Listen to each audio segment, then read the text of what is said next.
Welcome to the CM show. Firstly, Mr. Kamal Devraji. Business એક્સપિરિયન્સથી આવે, આઈડિયાથી આવે કે એક્ઝિક્યુશનથી આવે? ગુજરાતની અંદર છે ને બિઝનેસ કરવાની એક ધગશ છે ને એ ઇન્ડિયાના બાકી રાજ્યો કરતાં છે ને વધારે છે. બિઝનેસમેન છે ને એક એવો વ્યક્તિ છે કે જે બધાનો પેટ ભરીને છે ને પછી ખાતો. માણસને સમજાવવું શું આટલો ઇઝી છે? નોલેજથી બહુ ફરક પડવાનો નથી. લોકોને લાગે 9 to 6 વધુ અઘરું છે ઇન ટર્મ્સ ઓફ બિઝનેસ. મને તો અમુક વખત લાગે આ ફાટી નહીં જશે ને. જહાં ન પહોંચે રેલગાડી વહાં પહોંચે મારવાડી. છેલ્લા 30 વર્ષોમાં આ છે ને બદલાઈ ગયો છે. જો ને સોચ શકે મારવાડી વો કર દિખાવે કાઠિયાવાડી. કે પ્રોગ્રેસ અલાયન્સે આટલા કરોડની લોન પે કરાવડાવી. કેટલા કરોડની લોન? પ્રોગ્રેસ અલાયન્સ આજ સુધીમાં ડુ યુ બિલીવ કે મેલ ને ફિમેલ આર ઇક્વલ? બે ઇક્વલ નથી.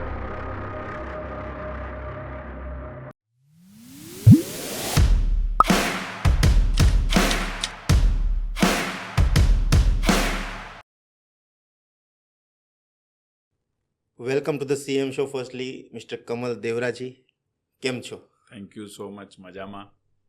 આટલું મોટું ઓર્ગેનાઇઝેશન ચલાવો છો, આટલા બધા લોકો સાથે તમે કામ કરો છો. ફર્સ્ટલી આમ તો જનરલી હું ઇન્ટ્રોડક્શન નથી આપતો, but I want to give special introduction for you because આટલા બધા લોકોને જો આમ સેવા છે ને બહુ બધી રીતે થતી હોય છે, અને સેવામાં છે ને લોકોને એવું લાગતું હોય કે જે લોકો ગરીબોને મદદ કરે છે, જે લોકો રોડ પર રખડતા લોકોને મદદ કરે છે, કે કોઈ વૃક્ષો વાવે છે, આ જ સેવા કહેવાય. ના, એક સમાજનું નિર્માણ કરવા માટે ધંધાર્થીઓ, બિઝનેસ લોકો જે બિઝનેસ કરે છે એ ફેલ ના જાય, કદાચ ફેલ ગયા છે તો એ લોકોને અપસ્કિલ કરીને ફરીથી એમના બિઝનેસમાં સક્સેસફુલ અપાવવા માટે તમે જે કામ કરી રહ્યા છો, જે ઓર્ગેનાઇઝેશન ચલાવી રહ્યા છો, that is progress alliance. Very fabulous organisation. બહુ સારી રીતે મેં બહુ સારા રિવ્યૂ સાંભળ્યા છે. સો આટલું સરસ ઓર્ગેનાઇઝેશન ચલાવો છો, છતાં તમે એમ કહો છો કે હું સારો છું.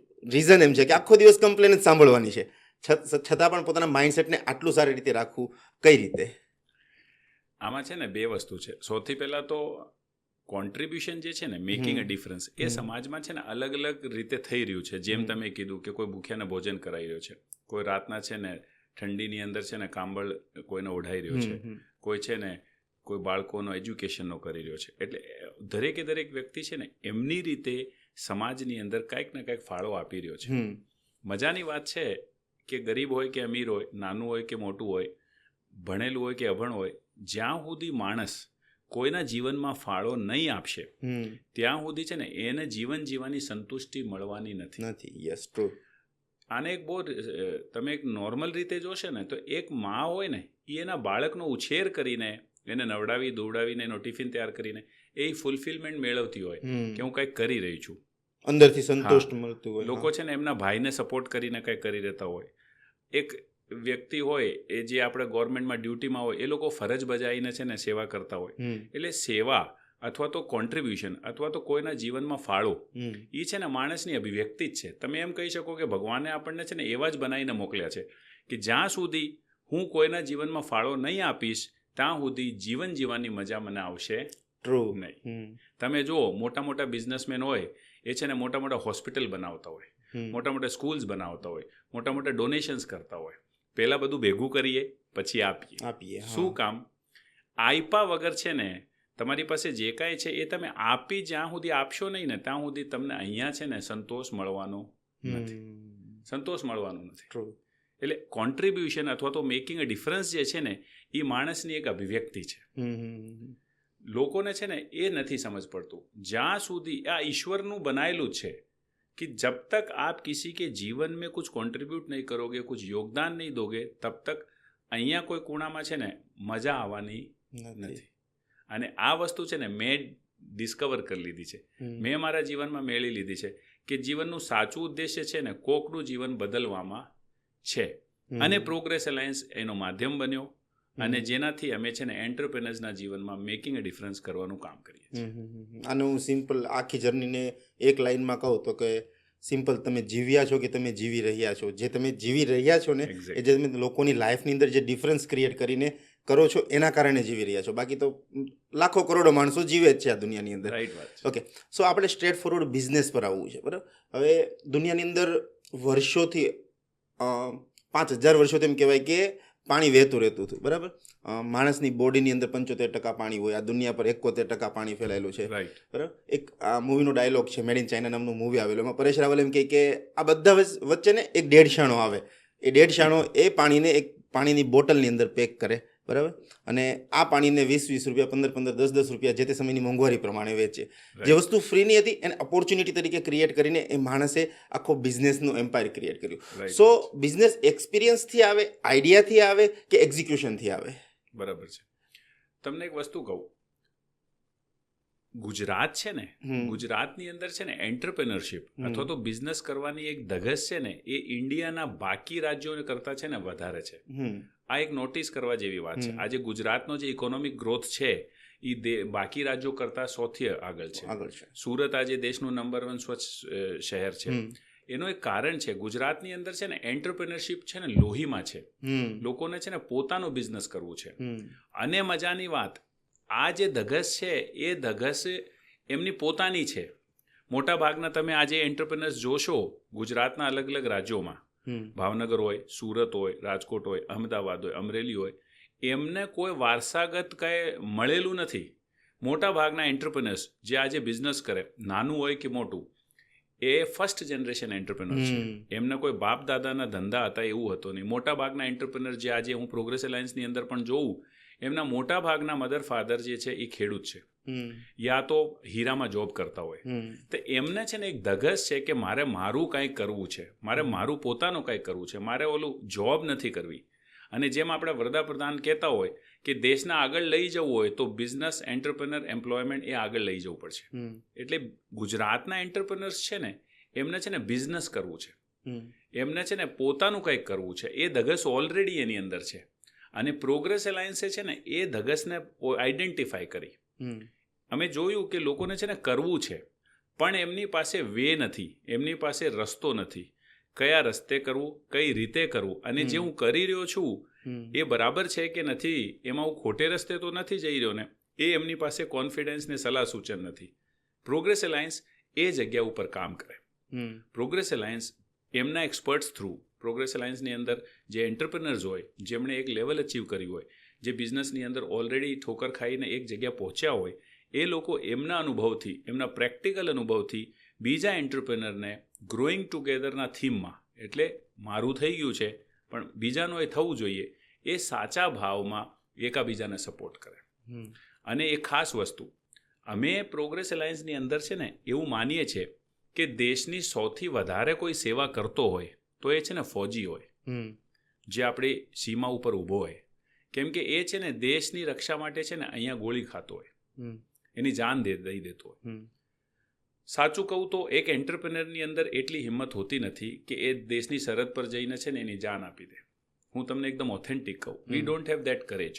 પણ ફૌજી પછી જો કોઈ દેશની સૌથી વધારે સેવા કરતો હોય તો એક બિઝનેસમેન હોય. અને એનું કારણ, એન્ટરપ્રેન્યોર એટલે એક બિઝનેસમેન છે ને એક એવો વ્યક્તિ છે કે જે બધાનો પેટ ભરીને છે ને પછી ખાતો હોય. એક બિઝનેસમેન છે ને પહેલાં એક ફેક્ટરી ઊભી કરે, એટલે એ છે ને ભાડું ચૂકવે, પછી છે ને એ એના કારીગરોને પગાર આપે, પછી મટીરિયલના પૈસા આપે, પછી ગવર્મેન્ટનો વીજળી બિલ ભરે, પછી ગવર્મેન્ટના ટેક્सेस ભરે, છેલ્લે એને કાંઈ વધતું હોય ને તો એ ઘરે લઈને આવે. એટલે બધાનો પેટ પાળીને, બધાનો પેટ ભરીને જે પોતાના પેટમાં કાંઈક બે રોટી નાખે એનું નામ છે એન્ટરપ્રેન્યોર. એટલે એન્ટરપ્રેન્યોર સૌથી મહત્વનો વ્યક્તિ છે દેશની ઇકોનોમીમાં, એક બિઝનેસમેન. અને ખાસ કરીને એસએમઈ અને એમએસએમઈ, કેમ કે દેશની અંદર છે ને 7 કરોડ કરતાં પણ વધારે છે ને એમએસએમઈ ઓર એસએમઈસ છે, જે એક બહુ મોટી સંખ્યા છે. આજે 65% ઓફ ધ ઇકોનોમી જે છે ને એ અનઓર્ગેનાઇઝ સેક્ટર, એટલે નાના ને મધ્યમ વર્ગના બિઝનેસમેનોની છે. એ બિઝનેસમેનોને કોઈ ઊભું રહેવાવાળું એમની સાથે, એ બિઝનેસમેનોને કોઈ ગાઈડ કરવાવાળું, એ બિઝનેસમેનોને કોઈ સપોર્ટ કરવાવાળું કોઈ ઓર્ગેનાઇઝેશન છે નહીં. અને એ ઓર્ગેનાઇઝેશન તરીકે આ પ્રોગ્રેસ એલાયન્સ ઊભું થયું કે અમે નાના ને મધ્યમ વર્ગના બિઝનેસમેનોને, એન્ટરપ્રેન્યોર્સને છે ને સપોર્ટ કરીએ, સચ દેટ એમના કોન્ફિડન્સ આવે કે ભાઈ હું કરી લઈશ, હવે હું કરી લઈશ, મારી પાસે મારી પડખે કોઈ ઊભું છે. આ ભાવથી આ સંસ્થા ચાલે છે. ઓકે, સો આપણે બિઝનેસની વાત કરતા હોઈએ, તમે કીધું કે પ્રોગ્રેસ એલાયન્સને તમે 5-7-10 હજારથી વધુ બિઝનેસમેનને અત્યાર સુધી મળી ચૂક્યા હશો, બરાબર? તો આ હરેક બિઝનેસમેનની અંદર એક કોમન પ્રોબ્લેમ શું હોય કે જે હરેક બિઝનેસમેન ફેસ કરતો હોય છે? એક એન્ટરપ્રેનર હોય ને, એમણે છે ને ઝીરોથી શરૂ કર્યું હોય. મોટા ભાગના બિઝનેસમેનો જે હોય એમણે ઝીરોથી શરૂ કર્યું હોય અને એમણે એમની મહેનતથી છે ને એક લેવલ પર છે ને ધંધાને પહોંચાડ્યું હોય. અને પછી છે ને એને ધંધાને આગળ લઈ જવાની એક ધગસ હોય, એક જુનૂન હોય કે મેરે કો એક બડી કંપની ખડી કરની હે, અથવા તો મારા ધંધાને અમુક લેવલે લઈ જવું છે.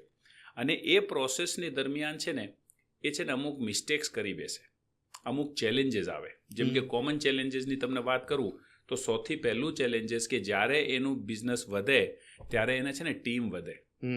તો એને પહેલી પ્રોબ્લેમ આવે કે સારા માણસો મળતા નથી. એવા માણસો નથી હોતા કે જે હું નહીં હોઉં તો પણ છે ને મારું બિઝનેસ છે ને ચાલ્યા કરે. હું પાછળ પડીને રહું ત્યારે જ મારી ટીમ કામ કરે, મારી એબ્સેન્સમાં મારી ટીમ કામ કરતી નથી. આ એક પહેલું ટીમ મેનેજમેન્ટ. એ પછી એનો ધંધો વધે ને તો છે ને એ આખો દિવસ ધંધામાં રહે, જેનાથી છે ને એના બાકી એરિયાઝ ઓફ લાઈફ જેમ કે ફેમિલી, જેમ કે ફ્રેન્ડ્સ, જેમ કે એની હોબીઝ, જેમ કે એના સોસાયટી, એવા બધા એરિયાઝ છે ને એના કોમ્પ્રોમાઇઝ થવા મળે. કેમ કે ધંધામાં એટલો જુનૂની થઈ જાય કે આ એરિયા છે ને એના છૂટવા મળે. અને જ્યારે આ થવા મળે ત્યારે એને જીવન જીવવાનો અહેસાસ છે ને એ ફૂલફિલિંગ હોતું નથી. એને એમ થાય કે હું પૈસા તો કમાઉં છું, પણ આ પૈસાનો હું કરીશ ક્યારે? શું? જ્યારે હું મા બાપને ટાઈમ નથી આપતો, જ્યારે મારા પત્નીને ટાઈમ નથી આપતો, જ્યારે મારા બચ્ચાને ટાઈમ નથી આપતો, જ્યારે હું ફ્રેન્ડ્સને ટાઈમ નથી આપતો. તો બીજો આસ્પેક્ટ હોય ટાઈમ મેનેજમેન્ટ, જે મોટા ભાગના ગ્રોઈંગ એન્ટરપ્રેનર્સ ડીલ કરતા હોય. આવી રીતે બિઝનેસની અંદર એ જ્યારે માલ વેચવા જાય ત્યારે છે ને એની ઉધારી વધી જાય, એટલે પેમેન્ટ કલેક્શન. આ બાજુ એને પેમેન્ટ આપવાનું હોય અને સામે જે માલ વેચેલું છે એનો પેમેન્ટ આવતો નથી, એટલે પેમેન્ટ કલેક્શન એનું છે ને એક બહુ મોટો એરિયા થઈ જાય. તો મેં વાત કરી ટીમ મેનેજમેન્ટની, મેં વાત કરી ટાઈમ મેનેજમેન્ટની, મેં વાત કરી પેમેન્ટ કલેક્શનની. સાથે સાથે છે ને સેલ્સ ગ્રોથ. એને બિઝનેસ ગ્રો કરવું હોય, આજે એટલું કોમ્પિટિશન છે, મલ્ટીનેશનલ ને નેશનલ કંપનીઓ છે, ઓનલાઈન છે, ઓફલાઈન છે, લોકલ માર્કેટ છે, તો એને છે ને કોમ્પિટિશન નડે. તો કેવી રીતે હું આજે માની લો કે એક લોકલ સુપર માર્કેટ છે સુરત લેવલનું, હવે એને નેશનલ અને ઇન્ટરનેશનલ લેવલના જે પ્લેયર્સ છે એમની સાથે પણ ફાઇટ કરવું પડે, સાથે સાથે લોકલ લેવલના જે સુપર માર્કેટ છે એની સાથે ફાઇટ કરવાનો છે. એ કરિયાણાવાળો છે એ એક બહુ મોટા સ્ટોરની જેમ છે ને કરોડો રૂપિયાની એડવર્ટીઝમેન્ટ નથી કરી શકતો, એ માલ છે ને અંડરકોસ્ટ નથી વેચી શકતો. તો હું મારો સેલ કેવી રીતે ગ્રો કરું, આ એક એન્ટરપ્રેનરની મોટી ચેલેન્જ છે. તો cells growth, profit growth, payment collection, team management, time management, આવા બધા ઘણા બધા ઇસ્યુ છે જે એક એન્ટરપ્રેનરના આવે, જે અમે છે ને બારીકાઈથી ડિટેલમાં જાણીએ છીએ અને એની ઉપર અમે કામ કરીએ છીએ. જો વાત આવે કે કોઈને સમજાવવાની, તો આપણે એમ કહીએ કે તમે આટલું મોટું સ્ટ્રક્ચર ચલાવો છો, બરાબર?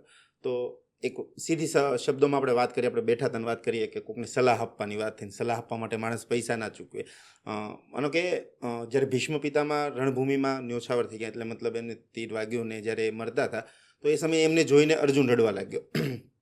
અર્જુનને જોઈને શ્રી કૃષ્ણ પણ રડવા લાગ્યા, બરાબર? અને આપણને એમ થાય કે શ્રી કૃષ્ણ અર્જુનને જોઈને રડતા હશે એમ, પણ ખરેખર શ્રી કૃષ્ણ એટલે નહોતા રડતા. શ્રી કૃષ્ણ એટલે રડતા હતા કે આ માણસને મેં 18 અધ્યાય સંભળાવ્યા, એને મેં શીખવ્યું કે લોકોથી ઇન્સ્ટન્ટ ડિટેચ કઈ રીતે થઈ જવું. મેં આખું ભગવદ્ ગીતાનું જ્ઞાન આપ્યો, સારાંશ આપ્યો, અને ફરીથી માણસ ત્યાં જ રડવા લાગ્યો. માણસને સમજાવવું શું આટલો ઇઝી છે? અને જો સમજાવી જ શકતા હતા તો શ્રી કૃષ્ણ મહાભારત શા માટે ન રોકી શક્યા? તો એવું તો આપણી પાસે કઈ મેજિકની છડી છે કે ટીમ મેનેજમેન્ટ આટલું પરફેક્ટલી થઈ જાય છે? બહુ રાઈટ વાત કીધી તમે, અને આ વાત સાચી છે. લોકો અલગ અલગ ડોમેનમાંથી આવે, લોકો અલગ અલગ સમજણમાંથી આવે, લોકોના અલગ અલગ બેકગ્રાઉન્ડ હોય, એટલે બધાને છે ને સમજાવવું અથવા તો બધાને છે ને એક દોરીમાં લાવવું એ ઇઝી હોતું નથી. વોટ વી ડુ ઇઝ, અમે પ્રોગ્રેસ એલાયન્સની અંદર છે ને 2 વસ્તુ બહુ ખાસ માનીએ છીએ. પહેલી વસ્તુ છે નોલેજથી બહુ ફરક પડવાનો નથી. જાણી લેવાથી દુનિયામાં કોઈ ફરક પડ્યું નથી. એક્ઝામ્પલ તौर પર સુરતમાં કેટલા લોકોને નથી ખબર કે રોંગ સાઈડ નહીં ચલાવવું જોઈએ? બધાને ખબર છે, બધાને ખબર છે, છતાં ચાલે. કેટલા લોકોને નથી ખબર કે ઘરમાં છે ને નાની મોટી વાત થઈ હોય તો ગુસ્સો ના કરવું જોઈએ? બધાને ખબર છે. પણ જરાક જ કોઈ છોકરો છોકરી આપણે બાળકે કાંઈ કર્યું અથવા તો વાઈફે, તો આપણે કેમ ગુસ્સે થઈ જઈએ? ધ પોઈન્ટ ઇઝ દુનિયામાં જાણી લેવાથી કોઈ ફરક પડતું નથી. દુર્યોધને ભગવાને છે ને એ તમને મહાભારતનો દાખલો આપું કે જ્યારે યુદ્ધ થવાનું હતો ત્યારે પહેલી રાત્રે છે ને દુર્યોધન પાસે ગયા ભગવાન કૃષ્ણ, અને દુર્યોધનને કીધું કે યાર દેખ ઇતને સારે લોગ મર જાયંગે, બધા રિલેટિવ છે, એકાબીજાના ભાઈ છે, બધા એકાબીજાના અંદર પરિવારના સભ્યો છે, બધા મરી જશે, તો શું તું આ યુદ્ધ રોકી નહીં શકે? તો દુર્યોધને શું કીધું?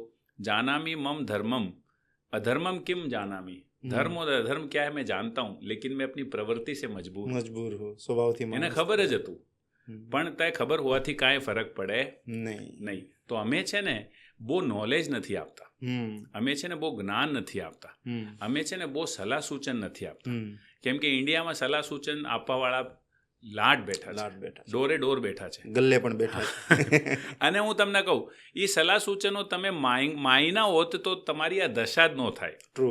આપણા મા બાપ જે સૌથી ફર્સ્ટ ગુરુ છે આપણા, એ તમને ક્લિયર કટ કહેતા હોય કે આ રીતે તારે ના કરાય, બરાબર ને? માવા ખાને से मेरे खुद की हेल्थ खराब हो जाएगी, મારા પરિવારનું, મારા બચ્ચાઓનું ભવિષ્ય ધર્મમાં ચાલ્યું જાય, એ કેટલા માવા ખાવાવાળા નહીં ખબર હશે? બધાને જ ખબર છે, કોઈ એક મળે કે જેને ના ખબર હોય. અને સરકાર આવડી મોટી જાહેરાત કરે, એની ઉપર પ્રિન્ટ નાખે, જે પિક્ચર તમે માવાની પેલું જે હોય પોસ્ટર, એની ઉપર તમે જુઓ, એની પેકેટની ઉપર આવડું પિક્ચર હોય ખતરનાક કે તમને જોવું ના ગમે. જે પિક્ચર તમને જોવું ના ગમે એ માવું ખાવું કેવી રીતે ગમે? દેટ મીન્સ નોલેજ से કોઈ બહુ ફરક પડતા નહીં. તો અમે લોકો છે ને નોલેજ નથી આપતા, અમે છે ને એની આરે રહીને એને કરાવડાવીએ છીએ. સે ફોર એક્ઝામ્પલ હું તમને એક નાની એમથી પ્રેક્ટિસ કહું. તમે સવારે બિઝનેસની જગ્યા પર ગયા અને આજે મારે શું કામ કરવાના છે એ તમે બધા યાદ રાખી શકો? તો શું કરવું પડે? તમારે લખવું પડે. તો અમારી પહેલી પ્રેક્ટિસ છે 1 day before.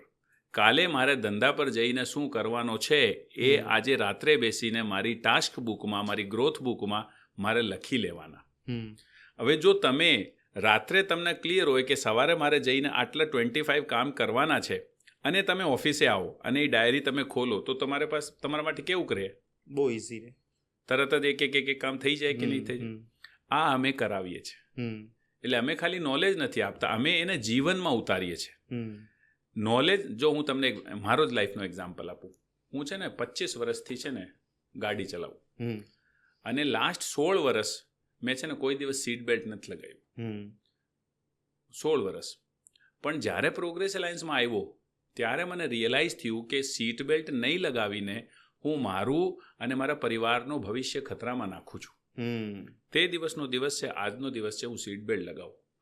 પોઈન્ટ ઇઝ कि नॉलेज होने से कोई फर्क पड़ेगा नहीं. એ નોલેજને તમે જીવનમાં ઉતારી લો ને જેટલું, એનાથી ફરક પડશે.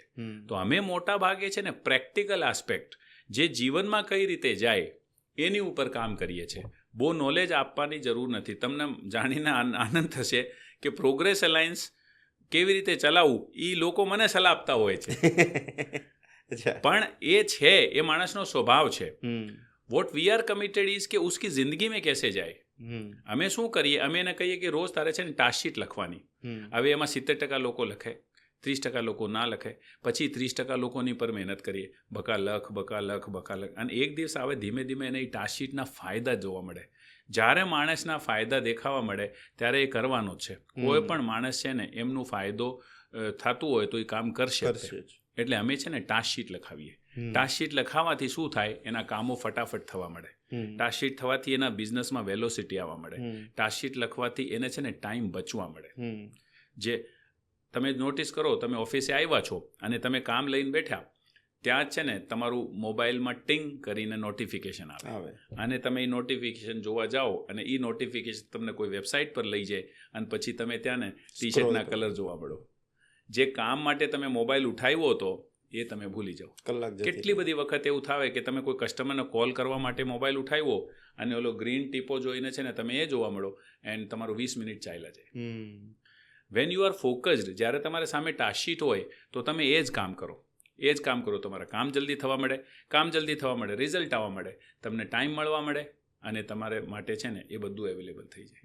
તો મોસ્ટલી છે ને અમે છે ને નોલેજ આપવા પર ફોકસ કરતા નથી. અમે તો એ નોલેજ કેટલું જીવનમાં ઉતર્યું એની ઉપર જ કામ કરીએ. નવું નથી શીખવાડવું, જેટલું આવડે છે એને ઇમ્પ્લિમેન્ટ કરવાનું. નોલેજ આપવા માટે પૂરી દુનિયા બેઠેલી છે. અને આજની તારીખમાં વોટ્સએપ યુનિવર્સિટી એટલી ફાસ્ટ છે કે તમને નો જોતું હોય ને અને તમે 6:45 વાગે સવારે ઉઠો ને તોય તમારી પાસે દુનિયાનું બધું જ જ્ઞાન આવી આવી જ જશે, છે. બધું જ જ્ઞાન આવી જશે. હમ. અને મને તો અમુક વખત લાગે આ ફાટી નહીં જશે ને, કેમ કે ઓલરેડી એટલું બધું હોય, એમાંથી દુનિયા તમને છે ને ડસ્ટબિન સમજીને છે ને નાખ્યા જ કરે છે. એનાથી કોઈ ફરક પડવાનો પોઝિટિવ ઓછું, નેગેટિવ વધુ, કોઈ ફરક પડવાનું નથી. તમે જેટલું અપ્લાય કરશો ને એટલું જ ફરક પડશે. કેટલા લોકોને નથી ખબર કે ધંધાની જગ્યા પર છે ને ટાઈમે પહોંચવું જોઈએ? ખબર જ કયા બિઝનેસમેનને નહીં ખબર બધાને હશે? જ ખબર. બધા ખબર હોવાથી શું ફરક પડે? કોઈ ફરક પડે. અમે એને પ્રેક્ટિકલી છે ને એપ્લાય કરીએ છીએ. અમે એન્ટરપ્રેનરને કહીએ છીએ કે તે 9 વાગે તો 9, 10 તો 10, 11 તો 11, જે ટાઈમે તે નક્કી કર્યું હોય એ ટાઈમે તમે તમારા ઓફિસે પહોંચવાનું એટલે પહોંચવાનું. હવે તમે મને કહો, જો એન્ટરપ્રેનર ટાઈમે એના ડિક્લેર કરેલા ટાઈમે ઓફિસે પહોંચતો થઈ જાય તો એમની પાસે વધુ સમય હોય કામ કરવા માટે, એનું ગ્રોથ થશે કે નહીં થશે? ઓટોમેટિકલી થશે. તો આ રીતે પ્રેક્ટિકલ નોલેજને જીવનમાં ઉતારવામાં પ્રોગ્રેસ અલાયન્સ કામ કરે. અચ્છા, તમે એક વાત કરી આપણે શરૂઆતના ફેઝિસમાં કે ટાઈમ મેનેજમેન્ટ પણ અમે શીખવીએ છીએ. સો મેં જેટલા પણ ઘર તૂટતા જોયા છે ને એમાં 50% કેસ એક્સ્ટ્રા મેરિટલ અફેરના હોય અને 50% કેસ હોય કે મારા હસબન્ડ મને ટાઈમ જ નથી આપતા. એક્ઝેક્ટલી. હવે એક માણસ છે, એક નોર્મલ વ્યક્તિને સમજીએ કે હું મારા કોઈક ધંધાની કોઈક બિઝનેસની શરૂઆત કરું છું, મારી પાસે પૈસા નથી, ગામમાંથી ઉધારમાંથી પૈસા લીધા, મારી પાસે ખાલી મારો આઈડિયા છે, મારા એફર્ટ્સ છે, મારા એક્ઝિક્યુશન છે, બરાબર. બીજી બધી વસ્તુ મેં માર્કેટમાંથી જુસ્સો, પૈસા બધું જ માર્કેટમાંથી ઉઠાવવાનું છે મારે. હવે નેટવર્કિંગ પણ મારે માર્કેટમાંથી ઉઠાવવાનું છે. હવે હું મારા ધંધાની શરૂઆત કરું છું, હું કામ કરવા લાગું છું, ધીમે ધીમે સ્ટેબલ થાઉં છું, પણ ધંધાની છે ને એક ઓલવેઝ માંગ હોય કે લોકોને એમ લાગે 9 to 6 વધુ અઘરું છે ઇન ટર્મ્સ ઓફ બિઝનેસ, પણ 9 to 6 ખાલી 9 to 6 જ છે, પણ બિઝનેસ છે એ 24 અવર છે. તો જ્યારે હું કામ કરવાની શરૂઆત કરું છું, મારે નથી જવું, મારે મારા બાળકો સાથે રમવું છે, છતાં મારે રાતે 12 વાગ્યા સુધી, 1 વાગ્યા સુધી, 2 વાગ્યા સુધી મારા બિઝનેસના જગ્યા પર રહેવું પડે છે. હવે એક સ્ત્રીના પર્સપેક્ટિવથી જો આ વસ્તુને સમજાવવી હોય બહુ સિમ્પલ ભાષામાં કે શા માટે તમારા હસબન્ડ ઘરે નથી આવતા, શા માટે એ કામ કરે છે એ, અને એક મેલના પર્સપેક્ટિવથી સમજવું હોય કે મારે આમાંથી કઈ રીતે વધુ એક્સ્ટ્રા સમય કાઢીને મારા ઘરે વહેલા પહોંચી જવું. તો આ બંને પર્સપેક્ટિવને કઈ રીતે સમજી શકાય in terms of time management, ને આને તમે પ્રોગ્રેસ અલાયન્સમાં કઈ રીતે સમજાવો છો? પરફેક્ટ, બહુ સારો સવાલ છે. હવે હું તમને બતાવું, અમે છે ને પહેલો પ્રોગ્રેસ અલાયન્સની અંદર પહેલી ચીજ આ ક્રિએટ કરીએ છીએ, there is nothing call time management. કેમ એવું કહીએ છીએ? 24 કલાક છે દિવસમાં, એ 24 કલાક જ રહેવાના છે. તમારું ગમે એટલું ધંધો વધી જાય એ 25 કલાક થવાના નથી. એ 24 કલાકની અંદર તમારે સુવાનું ટાઈમ, તમારે નાહવાનું, ધોવાનું, ખાવાનું એ બધું ટાઈમ કાઢતા તમારા ધંધાના જે 8 કલાક 10 કલાક તમારી પાસે રહેશે એ જ રહેવાના છે. તમારે જેટલું પણ કામ કરવું છે એ 8 થી 10 કલાકમાં જ કરવું પડશે. યસ ઓર નો? બરાબર કે નહીં? હવે તમે એ 8 કલાક જે ઓફિસે રહો છો, અમે આની અંદર છે ને એક એક્ટિવિટી કરીએ જેની અંદર અમે છે ને બારીકાઈથી ડીપમાં ઉતરીને જોઈએ છે કે તમે ઓફિસે 10 વાગે આવ્યા અને સાંજે 6 વાગ્યા સુધી તમે ઓફિસે હતા, તો એની અંદર તમે કામ કેટલું કર્યું? લોકોને લાગે કે હું 10 વાગ્યા સુધી ઓફિસ હતો, પણ શું તે 10 થી 6 ઓફિસનો કામ કર્યો? આપણું વેમ હોય. એક સર્વે પ્રમાણે હાઈએસ્ટ ઇફેક્ટિવ જે બિઝનેસમેન છે ને એ 2.5 થી 3 કલાક કામ કરે. હાઈએસ્ટ ઇફેક્ટિવ બિઝનેસમેનની વાત કરી રહેલો છું. તો પછી તમે ને હું કેટલું કરતા હોય? અડધો કલાક, 30 મિનિટ્સ ઇન્સ્ટા પર જતા હોય, 1.5 કલાક નેટફ્લિક્સ જોતા હોય. આપણે ગુજરાતની અંદર તો છે ને બપોરિયુંનું કલ્ચર છે. તમે રાજકોટમાં જશો ને તો રાજકોટમાં છે ને એવું કહેવામાં આવે છે કે બપોરે તો તમને રિક્ષા ન મળે, મતલબ કાયદેસર બોર્ડ મારી દે બપોરે કે અત્યારે સુવાનું ટાઈમ છે 2 થી 4 ની. હા, તો હવે એ 2 થી 4 ધંધો કરતો હોય કે શું કરતો હોય? સૂતો હોય. તો એવી રીતે તમે 10 વાગે જાઓ, રાતના 9 વાગે આવો, એનો મતલબ એ નથી તમે બિઝનેસ કરી રહ્યા છો. તમે એની અંદર છે ને ઘણું બધું ટાઈમ વેસ્ટ કરતા હો છો. એ જો ટાઈમ તમારું બચી જાય, તમે જો બહુ એક્ટિવ ને એલર્ટ થઈ જાઓ કે જો ભાઈ મારે છે ને, હું તમને એક નાનકડો એક્ઝામ્પલ આપું. એક પૂજારી હોય, એ પૂજારી મંદિરમાં પૂજા કરે અને સાથે સાથે એ ચરસ અફીમ વેચવા મળે. શું કહેશો તમે એને? પૂજારી નો કે ધુતારો કહીએ. એ મહાપાપ કહેવાય કે ના કહેવાય? તો હવે હું બહુ ખતરનાક લાઈન વાપરવા જઈ રહ્યો છું. એક બિઝનેસમેન એના ધંધાની જગ્યા પર કેન્ડી ક્રશ ને નેટફ્લિક્સ ને મેચ જોતો હોય, એ પાપ ના કહેવાય? એ ધુતારાથી ઓછો કંઈ ન કહેવાય. પણ આપણે એવું કરતા હોઈએ છીએ. ધંધાની જગ્યા પર બેસીને તમે બપોરે નેટફ્લિક્સ જુઓ છો, ધંધાની જગ્યા પર બેસીને તમે IPL જુઓ છો, ધંધાની જગ્યા પર બેસીને તમે કેન્ડી ક્રશ અથવા તો તીન પત્તી અથવા તો વોટ એવર ગેમ રમો છો, શું એ વ્યાજબી કહેવાય? ના કહેવાય. અને પછી તમારો ધંધો નથી વધતો તો એનું વાંક કોનું? આપણો પોતે જવાબદાર છે. એક્ઝેક્ટલી. તો આવી રીતે છે ને આપણું ક્યાં ક્યાં ટાઈમ વેસ્ટ થાય છે એ આપણે આઈડેન્ટિફાઈ કરીએ તો ચોક્કસપણે છે ને આપણા પરિવાર માટે આપણને ટાઈમ મળે. ગમે એટલું ધંધો પ્રોગ્રેસ અલાયન્સની અંદર 500 કરોડનું ટર્નઓવર કરવાવાળા લોકો છે, છતાં પણ એ લોકોને ફૂલ ટાઈમ હોય એમના ફેમિલી માટે. એક તો આ વસ્તુ છે કે આપણું ટાઈમ જાય છે ક્યાં એ તો જોઈએ. કેવા ખાતર આપણે ઓફિસે હોઈએ પણ શું આપણે ઓફિસે એ કામ કરી રહ્યા છે? નથી કરી રહ્યા, આપણે લપ કરતા હોય. બીજી વસ્તુ, પરિવારમાં જે ટાઈમ આપણે આપીએ ને એમાં છે ને અમે એક વર્ડ યુઝ કરીએ છીએ, દેટ ઇઝ ક્વોલિટી ટાઈમ. પરિવારને છે ને કોઈ દિવસ ટાઈમ મહત્વનું નથી હોતો, તમારી વાઈફને, તમારા બચ્ચાઓને, પણ એમને એ મહત્વનું હોય કે જેટલા ટાઈમ તમે એમની સાથે રહ્યા, શું તમે એની હારે હતા? તમે ઘરે આવો છો અને તમારા કોલ ચાલુ હોય, હા પેલું છે, તમે જમતા કોલ ચાલુ હોય, શું વાઈફને અહેસાસ થાય કે તમે ઘરે છો? ન થાય. તમે છે ને એની સાથે મૂવી ગયા અને પિક્ચરમાં એને પોપકોર્નનો ડબ્બો લાવીને પકડાઈ દીધું અને તમે તમારા ફોન ચાલુ હોય, શું એને અહેસાસ થાય કે તમે હારે હતા? તમે બચ્ચા સાથે પબ્લિક ગાર્ડનમાં ગયા, બચ્ચાને રમકડા અપાઈ દીધા અને તમે તમારા ફોન પર ને વોટ્સએપ પર ને પેલા કેન્ડી ક્રશ રમો છો, શું એને અહેસાસ થાય પપ્પા મારી હારે હતા? It is never that quantity matters, what matters is quality of time. आप 5 मिनट बिना मोबाइल के साथ अपनी वाइफ के साथ बैठिए और उसको पूछिए आज દિવસ કેવું ગયો. એને એના ફ્રસ્ટ્રેશન હોય, એના ઘરના ફ્રસ્ટ્રેશન હોય, બચ્ચાના ફ્રસ્ટ્રેશન હોય, સાસુના ફ્રસ્ટ્રેશન હોય, દેરાણી જેઠાણીના ફ્રસ્ટ્રેશન હોય, અને એ સાંજે વેટ કરતી હોય કે તમે આવશો અને એ ફ્રસ્ટ્રેશન કાઢશો, અને તમે તમારું જ લઈને બેઠા હોય, અને પછી એ બિચારી કહે તો તમે એમ કહ્યું યાર મારે આ બધું નથી સાંભળવું, તો એ જાય કોની પાસે?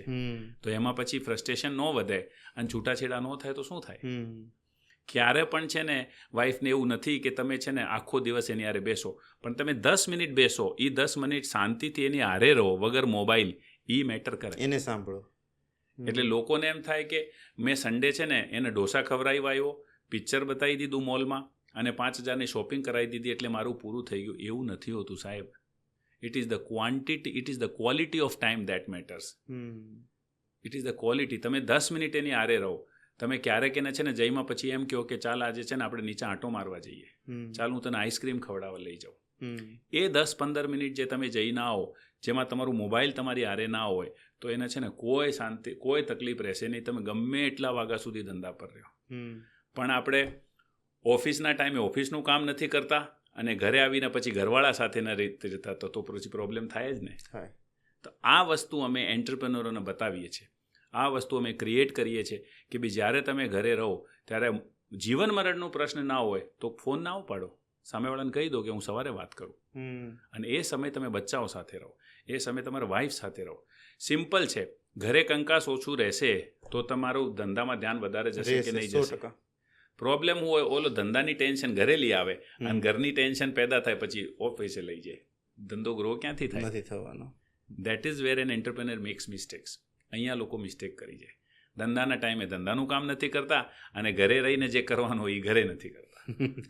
ઓકે, આપણે આ છે ને બિઝનેસના પર્સપેક્ટિવને થોડોક સ્પિરિચ્યુઅલ વેમાં સમજીએ. જો અમારો પર્સન મને કેટલા સમયથી પૂછવું હતું કોકને, મને એમ લાગે છે કે તમે રાઈટ પર્સન છો આ આન્સર આપવા માટે. કેમ કે એમ હોય ને કે અમુક પર્સનાલિટીના લેવલની વાત ન હોય એટલે આપણે ન પૂછ્યું હોય અત્યાર સુધી. તો આપણે ધંધાને છે ને એક મંદિર તરીકે સમજીએ, આપણી ઓફિસને મંદિર તરીકે સમજીએ, આપણું ટેબલ હોય એને આપણે એમ કહીએ કે ભગવાન બેઠા છે એ લેવલનું સમજીએ. સો આપણે આટલી પૂજા અર્ચના ને બધી જ વસ્તુઓ કરતા હોય ધંધાએ, અને આપણે કદાચ કોઈને ટેબલ પર બેસવા પણ ન દઈએ અને આપણે પગ પણ ન રાખીએ. ઇવન તો આપણે ફોલો કરીએ છીએ કે ઓફિસની અંદર આપણે શૂઝ પણ નથી પહેરતા. તો એવો શું ડિફરન્સ છે ઇન્ડિયન કલ્ચરમાં અને વેસ્ટર્ન કલ્ચરની અંદર? એ લોકો તો પગ પણ રાખે છે, એ લોકો તો ઓફિસની અંદર દારૂ પણ પીવે છે, માંસ મછલી બધું જ ખાય છે, તો પણ એ લોકોના બિઝનેસ ચાલે છે. અને કેમ આપણે આ ફોલો નથી કરતા, છતાં પણ ઘણીવાર ફોલો કરીએ છીએ, છતાં બિઝનેસ નહીં ચાલતા? હું સ્પિરિચ્યુઅલ પર્સપેક્ટિવથી પૂછું છું. જો તમને એક વસ્તુ કહું, ઇન્ડિયા છે ને ભારતની અંદર છે ને કોઈ પણ કામ જે કરે છે ને એ કામની પાછળનો હેતુ અથવા તો પાછળનો સંદર્ભ એને બહુ મહત્વ આપવામાં આવ્યો છે. હિન્દુસ્તાન એક એવી જગ્યા છે કે જ્યાં છે ને ઉછેર કરવાવાળી માની મહત્તા છે ને જન્મ દેવાવાળી માની મહત્તા કરતાં વધારે છે. આ એક એવો દેશ છે જ્યાં છે ને નદીને છે ને માં કીધેલી છે અને પર્વતને છે ને દેવ માનેલા છે. અહીંયા છે ને સંદર્ભ મહત્વનું હોય. સંદર્ભ તમે સિમ્પલ ભાષામાં કહો તો કોઈ કામ કરવા પાછળનો હેતુ, ક્યાં ઊભા રહીને તમે કરો, એ બહુ મહત્વનું હોય. પૂજાપાઠ અથવા તો અગરબત્તી અથવા તો ટેબલ પર પગ નહીં મૂકવાનો, આ બધા પાછળ છે ને આપણા કલ્ચરની અંદર છે ને એક સંદર્ભ છે. એક સંદર્ભ છે કે ભાઈ આપણે જેમ કે ફોર એક્ઝામ્પલ લક્ષ્મી, હવે આપણે છે ને પૈસાને છે ને લક્ષ્મીથી કહીએ છીએ કે ભાઈ લક્ષ્મીનો રૂપ છે, તો લક્ષ્મીનો કોઈ દિવસ અનાદર ના થાય. એટલે મારા બાપ દાદા કોઈના પણ વડીલો એ સમજાવતા કે ભાઈ એને છે ને વ્યવસ્થિત હાચવીને રાખવાની, એને આમને એમ નહીં રાખવાના, નોટ એમને એમ નહીં રાખવાના, વ્યવસ્થિત રાખવાના. કેમ કે તમે એની ઇજ્જત કરો ને તો એ તમારી ઇજ્જત કરે. એવી રીતે દરેકે દરેક કલ્ચર હોય, દરેકે દરેક એક સંસ્કૃતિ હોય, એ સંસ્કૃતિ પ્રમાણે એ વસ્તુઓ થતી હોય. એક સંસ્કૃતિની અંદર છે ને ઈંડા કે કાંદા ખાવા પણ ખોટું હોય, અને એક સંસ્કૃતિ અંદર છે ને યોગ્ય હોય. આપણી જે સંસ્કૃતિ છે, ઇન્ડિયન કલ્ચર જે છે બિઝનેસમેનો, ત્યાં છે ને બિઝનેસને છે ને ભગવાન મંદિર માનેલું છે. હવે મંદિરની અંદર શું કરવું જોઈએ ને શું ન કરવું જોઈએ ક્લિયર જ છે, ડિસાઇડેડ છે, રાઈટ. તો જે કામ મંદિરમાં થઈ શકે હોય, જેમ કે મેં તમને કીધું કે ભાઈ બિઝનેસની જગ્યા પર બેસીને નેટફ્લિક્સ જોવું અને કેન્ડી ક્રશ ખેલવું, રમવું, એ શું થશે? ચરસ વેચવા બરાબર. આપણે મંદિર જ્યારે કહીએ છીએ તો આપણું કામ શું છે? કસ્ટમરને કોલ કરવાનો, આપણે સપ્લાયરોને કોલ કરવાના, આપણી ડિલિવરી ટાઈમે કરવાની, આપણે કારીગરોને હાંચવાના, આપણે આવેલા કસ્ટમરનું વેલકમ કરવું, એ બધું કરવું. એ જો તમે કરતા હોય તો મંદિરનો ધર્મ તમે નિભાવો છો, અને એનાથી વિપરીત જે તમે કરતા હોય એ તમે ખોટું કરો છો. કોઈ બીજી સંસ્કૃતિમાં શું ચાલે છે ને શું નથી ચાલતું એ આપણા માટે યોગ્ય હોય એવું જરૂરી હોતું નથી. આપણે કલ્ચરમાં છીએ. જેમ કે તમને કહું, હજારો વર્ષ પહેલાંનો એક સ્ટેટમેન્ટ છે, ગ્રાહક દેવો ભવ. બરાબર ને? આપણા ઇન્ડિયન કલ્ચરની અંદર તમે જો કે કોઈ ગેસ્ટ ઘરે આવે એને શું માનીએ આપણે? ભગવાનનું રૂપ, અતિથિ દેવો ભવ. બરાબર ને? આપણું એક કલ્ચર છે કે ભાઈ ગ્રાહક ભગવાન છે. હવે શું તમે ધંધાની જગ્યા પર બેસીને ગ્રાહકને ભગવાનની રીતે જુઓ છો કે ખાલી છે ને તમને નોલેજમાં છે કે ખાલી તમે પોસ્ટર મારેલું છે? શું છે બોલો? જો તમે ખાલી પોસ્ટર મારેલું છે ગ્રાહક ભગવાન દેવો ભવે, તો એનાથી કાંઈ થવાનું નથી. એ તમે માનો છો, એ તમે જીવો છો, તે મહત્વનું હોય. હું તમને એક પ્રોગ્રેસ એલાયન્સના મિત્રનો એક્ઝામ્પલ આપું. એમની છે ને 5 રિટેલની સ્ટોર્સ છે સુરતની અંદર. એમણે છે ને એમની દુકાનમાં એવું લખેલો છે કે વેચેલો માલ હસી ખુશીથી પાછો લેવામાં આવશે. હવે તમને એક વસ્તુ કહું કે નોર્મલ કોઈ પણ મોટા બ્રાન્ડમાં જાઓ, નેશનલ ઇન્ટરનેશનલ લેવલના બ્રાન્ડમાં, તમે કોઈ પ્રોડક્ટ લાવ્યા અને એ પ્રોડક્ટ તમને ન ગમ્યો તો એ તમને પૈસા રિટર્ન ન આપે. બહુ હોય તો તમને ક્રેડિટ નોટ બનાવી દે કે તમે બીજી પ્રોડક્ટ લઈ શકો, આટલું એ કરે. પણ આ એક વ્યક્તિએ છે ને એમના 5 સ્ટોરમાં આ જાળવ્યું છે અને એ પાળે છે.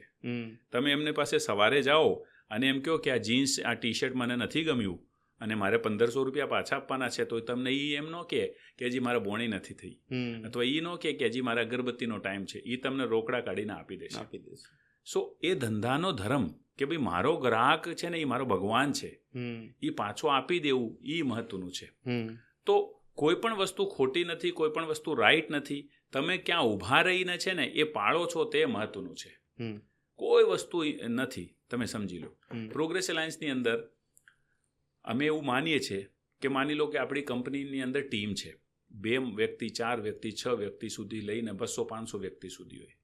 હું પણ પહેલાં પ્રોગ્રેસ એલાયન્સ પહેલાં છે ને એવો માનતો કે હું છે ને મારી ટીમનો પેટ પાડું છું, અથવા તો હું એમને પગાર આપું છું. પ્રોગ્રેસ એલાયન્સમાં આવ્યા પછી મેં આ શીખ્યો, હું એનો પગાર નથી આપતો, હું એનો પેટ નથી પાડતો, એ મારું પેટ પાડે. એ સતત 16 કલાક કામ કરે ત્યારે જઈને છે ને હું છે ને એસી કેબિનમાં બેસું છું. તો કાયદેસર હું એને પગાર નથી આપી રહ્યો. મારા છોકરાના સ્કૂલના ફીસ, મારી વાઈફના કોસ્મેટિક્સનું સામાન, મારા હોલિડેઝના પૈસા એમની મહેનતમાંથી આવે છે. અને જ્યારે હું આવા ભાવથી એને જોઉં અને જ્યારે હું આવા ભાવથી ધંધો કરું તો ધંધો વધે કે ન વધે? 100% વધે. 100% વધે. જ્યારે ગ્રાહક મારો ભગવાન છે તમે એક વસ્તુ સમજો, કોઈ કસ્ટમર એક રિટેલની દુકાન પર, એક કસ્ટમર માની લો એક ઇલેક્ટ્રોનિકની દુકાન છે જ્યાં ટીવી વેચવાનો ધંધો છે, એની ત્યાં એક વખત કસ્ટમર આવ્યો, એ જ કસ્ટમર બીજી કે ત્રીજી વખત આવે અને પ્રોડક્ટ ન લઈને જાય તો સેલ્સમેનનો વલણ કેવું થઈ જાય? હું જોઈએ છે ભાઈ, લેવાનું હોય તો વાત કરો, ખોટું ટાઈમ પાસ શું કરો? ફ્રસ્ટ્રેટ થાય.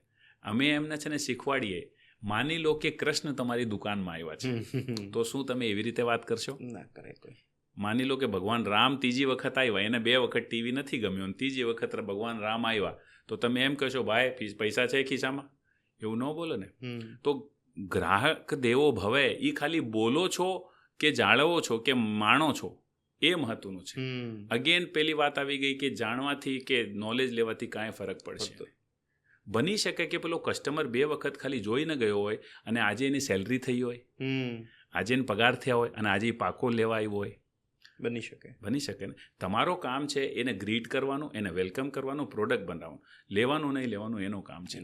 અને જ્યારે તમે એવું ભાવથી એને કરો ત્યારે ચોક્કસપણે એ લઈને જાય, અને નો પણ લઈને જાય તો બીજી વખત છે ને તમારી દુકાનમાં આવે ખરું. તમારું કામ છે જે. Exactly. So the point is કે તમે કોઈ પણ વસ્તુ કરો એની પાછળનો તમારો સંદર્ભ શું છે, તમે ક્યાં ઊભા રહીને કરો છો ને, એનાથી જીવનમાં રિઝલ્ટ આવવાના છે. તમે અગરબત્તી ગમે એટલી કરતા હોય અને તમે ટીમને ન સાચવતા હોય, તમે ભગવાનની સામે દિયાબત્તી કરતા હોય અને કસ્ટમરને ગાળો કરતા હોય, તમે છે ને ગમે એટલું પૂજાપાઠ કરાવતા હોય અને વેન્ડરને ટાઈમે પેમેન્ટ નહીં આપતા હોય, તો ધંધો કઈ રીતે ચાલવાનો? સો ધ પોઈન્ટ ઇઝ કે ધંધાના જે નિયમો છે એ જો તમે જાળવો તો તમારું ધંધો હાલશે, અને એ જો તમે નહીં જાળવો તો તમે ગમે એટલી જૂની પદ્ધતિઓ, પ્રક્રિયાઓ, પૂજાપાઠ, અગરબત્તી આ તે કરો, કશું ચાલવાનું નથી.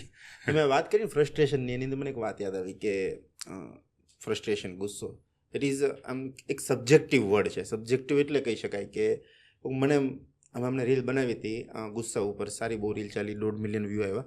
સો એની અંદર એક ક્વેશ્ચન હતો કે ગુસ્સાને કંટ્રોલ કઈ રીતે કરવો.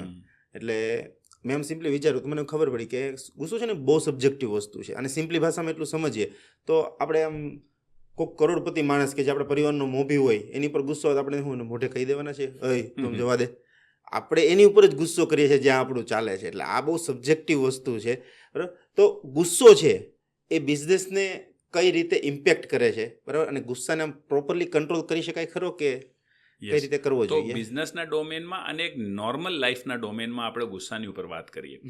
સૌથી પહેલા તમે એ જુઓ ગુસ્સાનો સોર્સ શું, ક્રોધનું, ગુસ્સાનું, ફ્રસ્ટ્રેશનનો સોર્સ શું કામ ગુસ્સો આવે?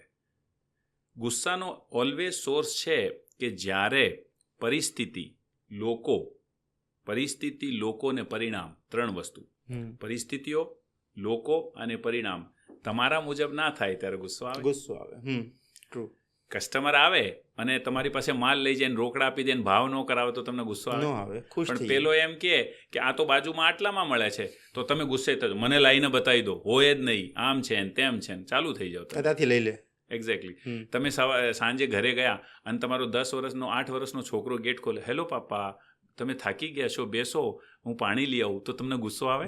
તમને એમ થાય કે હું બીજાના ઘરમાં નથી આવી ગયો ને. પણ પેલો ધમાચોકડી કરે ને તોડી દે ને આ કરે ને એની બહેન સાથે કરતું હોય ત્યારે તમને ગુસ્સો આવે કે ન આવે? તમારે થોડુંક નમક વધારે આવ્યો, થાળી સામે આવી ને થોડુંક મીઠું વધારે છે, તમને ગુસ્સો આવી જાય. આ કરતી હું છે આખો દિવસ ઇન્સ્ટામાં રહે છે ને એક હરખું જમવાનું નથી બનાવતી, આવે કે ન આવે ગુસ્સો?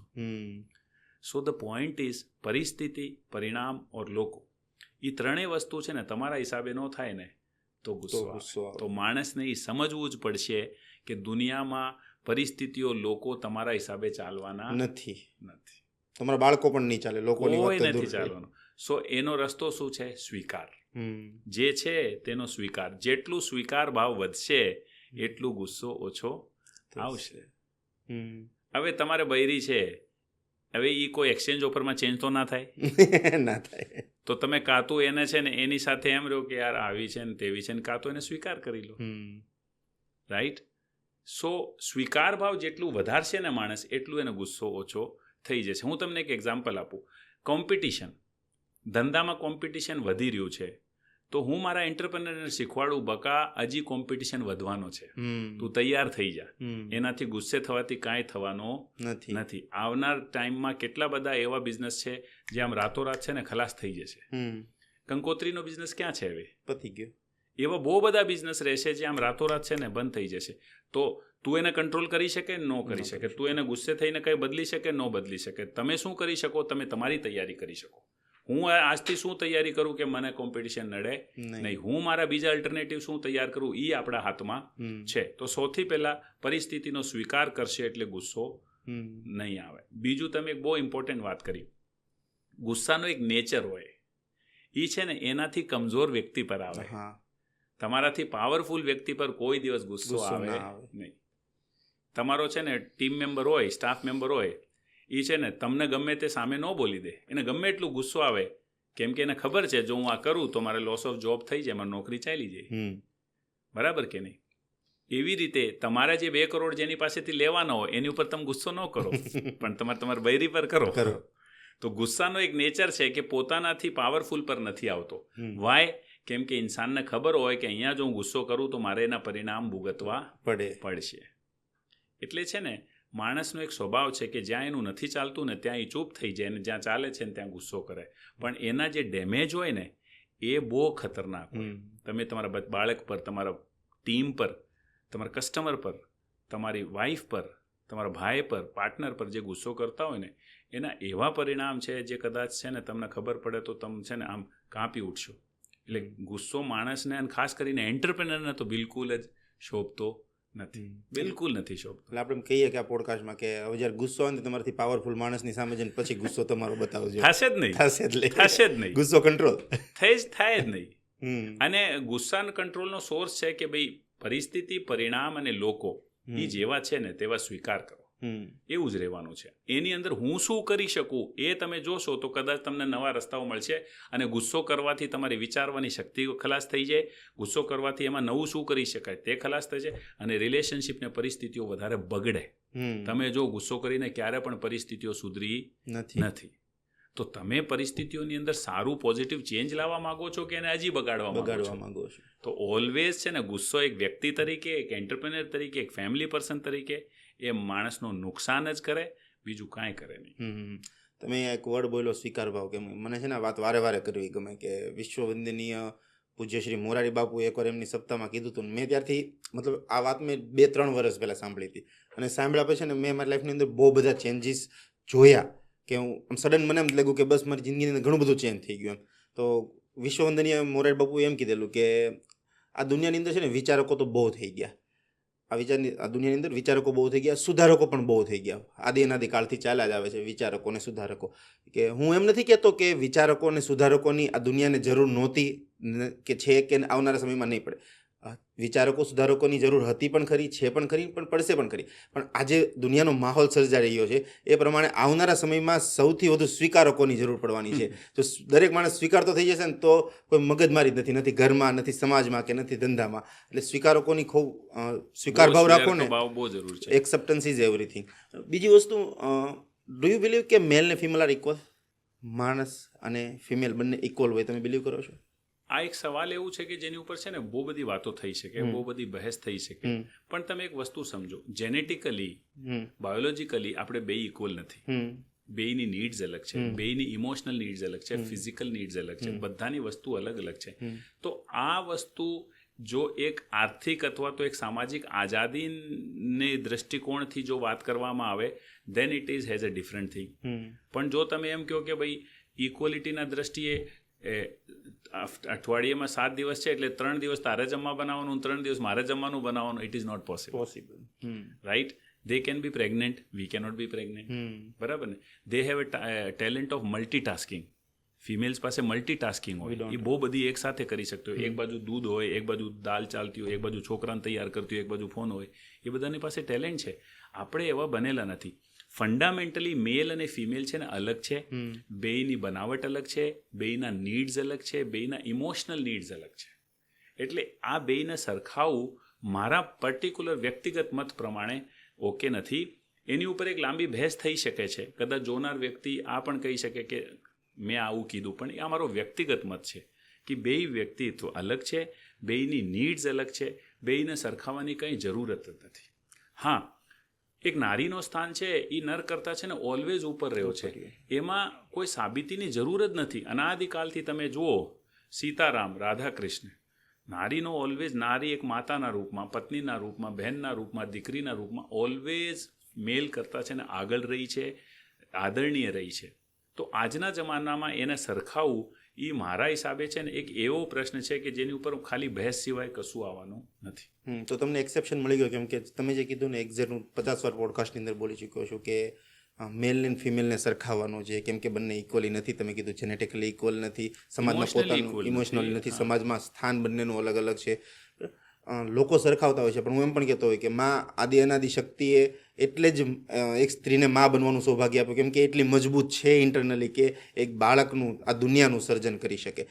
મારે અહીંયાથી પૂછવું એ હતું કે હું નહોતો એક્સપેક્ટ કરતો આટલો વાઇઝ આન્સર, ટુ બી ફ્રેન્ક, કેમ કે દરેક માણસ પોતાના સારા વ્યૂ માટે એમ જ કહી દે કે હા મેલ ફિમેલ એ કોઈ ખરેખર નથી હોતા, બંને ઇક્વલ છે, બંનેની રિસ્પોન્સિબિલિટી પણ ઇક્વલ છે.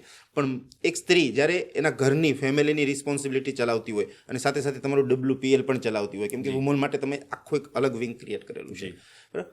આ અલગ વિંગ શા માટે ક્રિએટ કરવું છે એનું મને જવાબ મળી ગયો, કેમ કે મને એવું લાગે છે કે મેલના વિંગની અંદર એટલી બધી ક્રિએટિવિટી નહીં હોય જેટલી ફિમેલના વિંગની અંદર હશે.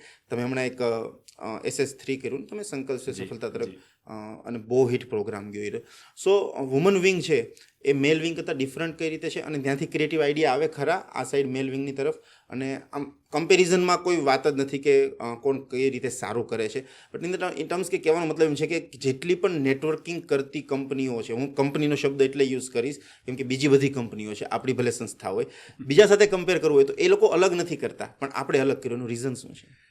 પ્રોગ્રેસ એલાયન્સ જ્યારે શરૂ થયું ને ત્યારે 8-10-15 લોકો આજથી 10 વર્ષ પહેલાં છે ને ભેગા થવાનું શરૂ કર્યું અને એ લોકો છે ને મીટિંગ કરતા અને મીટિંગ કરીને એમના બિઝનેસ અને ફેમિલીની વાત કરતા અને એની અંદર છે ને એ જે ચેલેન્જીસ હોય ચેલેન્જીસના સોલ્યુશન લઈને એમના ધંધાને લાઈફમાં એપ્લાય કરતા.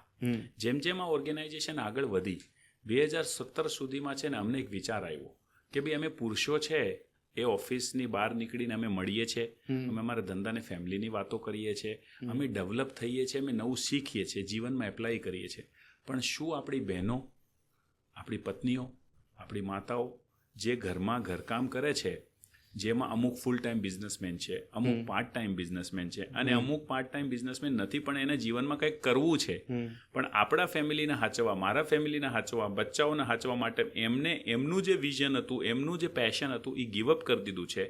શું આપણી જિમ્મેદારી નથી? તો જવાબ મળ્યું હા આપણી જિમ્મેદારી છે. તો અમે અમારી બહેનો, માતાઓ, પત્નીઓને છે ને કીધું કે ભાઈ તમે પણ આ રીતે મળવાનો શરૂ કરો. અમારી સાથે સાથે છે ને એમનું પણ ગ્રોથ થાય આ ઉદ્દેશ્યથી WPA ચાલુ કરવામાં આવેલો. અને મને આજે પણ યાદ છે એક લાઈન કે સાયકલના 2 પેંડા હોય એમાંથી એક પેંડો મોટો થઈ જાય અને એક પેંડો નાનો રહી જાય તો સાયકલ બરાબર ચાલશે? તો પરિવાર એક સાયકલની જેમ છે અને પતિ પત્ની એના 2 પેંડા છે. તો અમે ડેવલપ થઈએ છીએ, અમારી બૌદ્ધિકને બીજી શક્તિઓ ડેવલપ થાય છે, તો અમારા જે ધર્મપત્ની છે, અમારા જે લાઈફ પાર્ટનર છે, એમનું પણ ડેવલપમેન્ટ, બૌદ્ધિક વિકાસ થવું જરૂરી છે. એ પણ બહાર નીકળે, એ પણ નવું શીખે, એ પણ નવી દુનિયા જુએ, એ અમારી જિમ્મેદારીમાં આવે. આ હેતુથી WPA ચાલુ કરવામાં આવેલું. અને આજે મને તમને જણાવવામાં આનંદ થાય છે કે હાલમાં 9 તારીખે વુમન્સ ડેના દિવસે ઇન્ડોર સ્ટેડિયમ ખાતે સુરતની અંદર 7,000 લોકોને છે ને વુમન્સ પ્રોગ્રેસ એલાયન્સ એકલી 100 બહેનોએ આવડું મોટું પ્રોગ્રામ કર્યો અને એક નવું ઇતિહાસ સર્જન કર્યું, જેમાં ઓટોમેટિકલી એ સમાજમાં લખાઈ ગયું કે નારી જે છે એ નર કરતાં કોઈ પાછળ છે નહીં. એમણે પોતે આખી ટીમ બનાવી, 7,000 લોકોના ઇન્વિટેશન, એમનું મેનેજમેન્ટ, સ્પોન્સરશિપ, એજન્સીઝ અને એ આખું ઇવેન્ટ એ લોકોએ પોતાના લીડરશિપ પર ક્રિએટ કર્યું. તો ઓલવેઝ આ પહેલે નહીં હતું કે નારી શક્તિ રૂપાની અંદર કોઈ દિવસ નરથી ઓછું હતી નહીં અને હશે પણ નહીં, પણ આ જે સરખાવાની જે પદ્ધતિ છે એ ના થાય આ સમાજમાં તો આ સમાજ ઘણું હજી આગળ જશે. એક ટ્રિકી વાત એવી છે કે જ્યારે આપણે આમ સ્ક્રોલ કરતા હોય ને ઇન્સ્ટાગ્રામમાં, એટલે દરેક જગ્યાએ 9 to 5 ટ્રેપમાંથી બહાર નીકળો, 9 to 5 ટ્રેપમાંથી બહાર નીકળો. વોટ આઈ બિલીવ કે જોબ કરતો માણસ પોતાના માઇન્ડસેટથી અલગ હોય અને બિઝનેસ કરતો માણસ પોતાના માઇન્ડસેટથી અલગ હોય. તમે ધંધો કરશો કે નોકરી કરશો એ ક્રિએટ એનથી થશે કે તમારું માઇન્ડસેટ કેટલું સ્ટ્રોંગ છે. એક્ઝેક્ટ. બરાબર. તો જો કોઈ માણસ જોબ કરે છે અને પોતાનો બિઝનેસ ક્રિએટ કરવો છે, તો જોબ માઇન્ડસેટમાંથી નીકળીને બિઝનેસ માઇન્ડસેટમાં કઈ રીતે આવી શકાય અને એમાં પ્રોગ્રેસ અલાયન્સ શું હેલ્પ કરી શકે તમને? સૌથી પહેલાં તો પ્રોગ્રેસ અલાયન્સ આ બિલકુલ નથી માનતો કે જો બિઝનેસ કરવાવાળા વ્યક્તિઓ સુપિરિયર છે, વધારે કેપેબલ છે, અને જોબ કરવાવાળો વ્યક્તિ કેપેબલ નથી, એવું બિલકુલ નથી માનતો. હા, અમે આવું માનીએ છીએ કે બધી વસ્તુ માટે બનેલા નથી. હું એક નાનકડો એક્ઝામ્પલ આપું. સચિન તેંડુલકર આજે ગોડ ઓફ ક્રિકેટ કહેવાય, બેસ્ટ બેટ્સમેન કહેવાય, રાઈટ? પણ શું સચિન તેંડુલકર કેપ્ટન તરીકે સક્સેસફુલ થયા? નહીં. તો અમિતાભ બચ્ચનનું એક્ઝામ્પલ લો. સારા એક્ટર છે, સારા એન્કર છે, કોણ બનેગા કરોડપતિ આટલા વર્ષોથી મોસ્ટ સક્સેસફુલ પ્રોગ્રામ ચાલે છે, પણ શું એ બિઝનેસમાં સક્સેસફુલ થયા? પોલિટિક્સમાં સક્સેસફુલ થયા? તો તમે બધા વ્યક્તિઓ બધા માટે બનેલા હોતા નથી. તમે કોઈને જોઈને તમારું સારું એવું જોબ છોડીને બિઝનેસમાં લાગી જાઓ છો, દેટ ઇઝ નોટ એપ્રોપ્રિએટ. તમને ક્લેરિટી હોવી જોઈએ કે why you want to do business. તમારે બિઝનેસ કરવું શું કામ છે? એ જો તમને અંદરથી પેશન આવતું હોય, તમારું ડ્રીમ હોય, તમારું સપનું હોય, તો મને વાંધો નથી. બાકી તમે જોબ પણ કરતા હોય અને તમે લાઈફમાં સેટલ છો, તો એવું બિલકુલ નથી કે તમારે એ બધું છોડીને છે ને બિઝનેસ શરૂ કરી દેવું જોઈએ. બધા વ્યક્તિઓ બધા માટે બનેલા હોતા નથી. હા, જો તમે તમારું સપનું છે, જેમ કે હું મારી વાત કરું તો 9મા 10મા ધોરણમાં મને બહુ ક્લિયર હતું કે મારે ધંધો કરવું છે. અને શું કામ ક્લિયર થયું હું તમને બતાવું. 9મા 10મા ધોરણમાં મારી ક્લાસની અંદર મારા જે ફ્રેન્ડ્સ હતા, એમના જે ફાધર અને મધર હતા ને, એ જોબ કરતા. કોઈ ઇલેક્ટ્રિસિટી બોર્ડમાં જોબ કરતો, કોઈ પ્રિન્સિપલ તરીકે જોબ કરતો, કોઈ ભેડ ફાર્મમાં, કૃષિ ઉદ્યોગ ફાર્મમાં જોબ કરતા. અને જ્યારે અમારે કંઈ ફરવા જવાનું હોય ત્યારે એ એમ કહેતા કે મારા પપ્પાને છે ને રજા મળતી નથી. એન્ડ ધેટ મોમેન્ટ આ 15 વર્ષના છોકરાએ નક્કી કરેલો કે હું એવો જગ્યા છે ને મારું કરિયર કરીશ જ્યાં મારે છે ને મારી મરજીથી હું આવી શકું અને મારા મરજીથી જઈ શકું. તમે જુઓ, જેટલા પણ લોકો બિઝનેસ કરે છે, બિઝનેસ કરવાનું નક્કી કરે છે, એના સોર્સમાં 2 વસ્તુ હોય. પહેલું, એને ફ્રીડમ ઓફ ટાઈમ જોતી હોય કે મારે કોઈને જવાબ આપવાનું ન પડે. અને બીજું, ફ્રીડમ ફોર મની. અને કેટલી દુઃખદ વાત છે કે બિઝનેસમાં એ એવું ઘૂસાઈ જાય છે કે એને 2 વસ્તુ મળતી નથી. ફ્રીડમ ઓફ ટાઈમ જેના માટે કર્યું એ નથી મળતી, ફ્રીડમ ઓફ મની એ પણ નથી મળતી. તો એ કેવું છે કે પેલો ઘૂસી તો જાય અને અભિમન્યુની જેમ એ ચક્રીઓમાં ફસાઈ તો ગયો, પણ એને પાછું બહાર નીકળવા આવતું નથી, એટલે એની મૃત્યુ નિશ્ચિત છે. એટલે એ બરબાદી થાય. આજની જનરેશનની મારે સ્પેશિયલ વાત એટલે કરવી છે કે હવે આવનારી જે પેઢી છે ને, જે જનરેશન જે આપણો બિઝનેસ ટેક ઓવર કરશે, જે આપણા દેશને આગળ લઈ જશે, એમને છે ને દરેક વસ્તુથી છે ને કમ્પ્લેન બહુ છે. નાની નાની વાતમાં કમ્પ્લેન કે મારે બિઝનેસ ચાલુ કરવો છે પણ મારી પાસે પૈસા નથી, મારા પપ્પા મને પૈસા નથી આપતા, મારી પાસે આઈડિયા છે પણ લોકો મને સમજતા નથી. આપણે જો પાસ્ટ જનરેશનની વાત કરીએ કે જે જૂના હોય, બરાબર, તો તમે સેલિબ્રિટીના નામ લીધા, હું 1-2 સેલિબ્રિટીનું કહું તો કે માઇકલ ફિલિપ્સ હતા, બરાબર છે, એ એકદમ એન્ઝાયટી, ડિપ્રેશન, જે તમે આજે સૌથી મોટી બીમારી લાગે છે ને જેની માટે અત્યારે સાયકાટ્રિસ્ટ પણ છે, ત્યારે નહોતા, એના શિકાર હતા. છતાંય દુનિયાના સર્વશ્રેષ્ઠ તરવૈયાબીના, બરાબર, સક્સેસ મળ્યું. રોનાલ્ડો, એ માણસે એટલા ગ્રાઉન્ડેડ કામ કરેલા છે, બજાર સાફ કરેલી છે, ન્યૂઝપેપર નાખેલા છે, બરાબર, છતાં એ માણસ સક્સેસ થયો. જોર્ડન, એ માણસને જિંદગીની અંદર જેટલી ઇન્જરીઝ થઈ છે એટલું બીજું કોઈ સ્પોર્ટમેનને નહીં થયું હોય, છતાં દુનિયાનો સૌથી બેસ્ટમાં બેસ્ટ બાસ્કેટબોલ પ્લેયર બન્યો, સક્સેસ. મોહમ્મદ અલી એટલી ગરીબીમાંથી આવ્યા છે કે આપણે જેને ચોલ કહીએ ને, એ ચોલમાંથી આવીને એ માણસ દુનિયાનો સર્વશ્રેષ્ઠ બોક્સર બન્યો, અગેન સક્સેસ. આ બધા પાસે ઓપ્શન હતો કમ્પ્લેનનો, છતાં એ બધાએ કમ્પ્લેનને ચૂઝ ના કરી અને સક્સેસ મેળવ્યું. આ કમ્પ્લેન વર્ડને જિંદગીમાંથી કઈ રીતે કાઢી શકાય, અને આજની જનરેશનને જો સ્પેશિયલ એમની ભાષામાં સમજાવવું હોય, જે કામ કરવું છે એને ચાલુ કરવા માટે પોતાની જાતને મોટિવેટ કઈ રીતે કરી શકાય? બહુ સારો સવાલ છે. અને ખરેખર અમે પણ છે ને નવા બિઝનેસમેનને, યંગ એન્ટરપ્રેનર્સને જોઈએ છે ને, તો આ ફિનોમિના જે તમે કીધું ને એ હોય જ છે. આ 4 નામ જે તમે લીધા, માઇકલ ફેલ્પ્સ, રોનાલ્ડો, જોર્ડન અને મોહમ્મદ અલી, આ 4ની સક્સેસમાં છે ને, જો કોઈ યંગ એન્ટરપ્રેનર એને જોઈ શકે ને, તો એક વસ્તુ કોમન છે, અને દેટ ઇઝ પરસિસ્ટન્સ. સાદા શબ્દોમાં કહું તો never give up. Never give up. Problem શું છે, આજના યંગ એન્ટરપ્રેનરને છે ને સક્સેસ જોઈએ છે, પણ એની કિંમત ચૂકવવા માટે રેડી નથી, અને ટૂંકા સમયમાં જોઈએ. એને છે ને જાજુ અને જલ્દી બેય જોઈએ છે. હું ઓલવેઝ આ વર્ડ યુઝ કરતો હોઉં છું આજના એન્ટરપ્રેન્યોર્સ માટે, જાજુ અને જલ્દી. તમને જાજુ જોઈએ છે એમાં વાંધો નથી, મારે 10,000 કરોડ કમાવા છે એવું નથી કે મારે નથી કમાવું, પણ મને જલ્દી નથી જોતું. તમે વિચારો, એક વ્યક્તિ આવીને એમ કે મારે 3 જ મહિનામાં બચ્ચું જોઈએ છે, તો કેવું બચ્ચું થશે? જે 9 મહિના લાગવાના છે તે લાગવાના જ છે. આજની જનરેશનમાં ને જો આપણી જૂની જનરેશન હતી, જે આપણા બાપદાદાઓ હતા, એ છે ને એ સમયનો વેટ કરતા. આજની જનરેશનને છે ને તાત્કાલિક જોઈએ છે. એક બહુ સારી એવી ચોપાઈ છે, ધીરે ધીરે રેમના ધીરે સબ કુછ હોય, માલી સીંચે 100 ગળા, ઋતુ આએ ફળ હોય. તમે તમારું કામ કરતા જાઓ, જે સમય આવશે ને ઓટોમેટિકલી થઈ જશે. પ્રોબ્લેમ શું છે? યંગ જનરેશનને છે ને 4 દિવસ 5 દિવસ, મહિનો 2 મહિનો, 4 મહિનો, 6 મહિનો, વર્ષ 1.5 વર્ષ કરવું છે, એ પછી એને કરવું નથી. ના, તમે કોઈ કામ કર્યું, રિઝલ્ટ તમારા હાથમાં છે? નથી. તમારા હાથમાં શું છે? એક્શન. રિઝલ્ટ આવે કે નહીં આવે એ તમારા હાથમાં નથી. એક્શન તમે લેતા રહો, રિઝલ્ટ આજ નહીં કાલ આવશે, પણ ત્યાં સુધી તમારે ઊભું રહેવું પડે. રોનાલ્ડો, માઇકલ ફ્લેપ્સને જ્યારે ફ્રેક્ચર હતું, 105 ડિગ્રી બુખાર હતા, ત્યારે પણ છે ને એ સ્વિમિંગની પ્રેક્ટિસ કરવા જતા. શું આજનો યંગ એન્ટરપ્રેનર એટલું રેડી છે? એટલું ફોકસ્ડ છે? એને ફોકસ નથી, એને પરસિસ્ટન્સ નથી, એને કામ કરવું નથી, 2 4 5 એફર્ટ પછી એનું 100% આપવું નથી, તો કઈ રીતે થાય? સો ધ પોઈન્ટ ઇઝ કે સક્સેસ છે ને એટલી ઇઝી હોત ને તો બધાને મળી જતી હતી. દુનિયામાં 1% લોકો સક્સેસફુલ છે, તો શું બાકીમાં ટેલેન્ટ નથી? એવું નથી.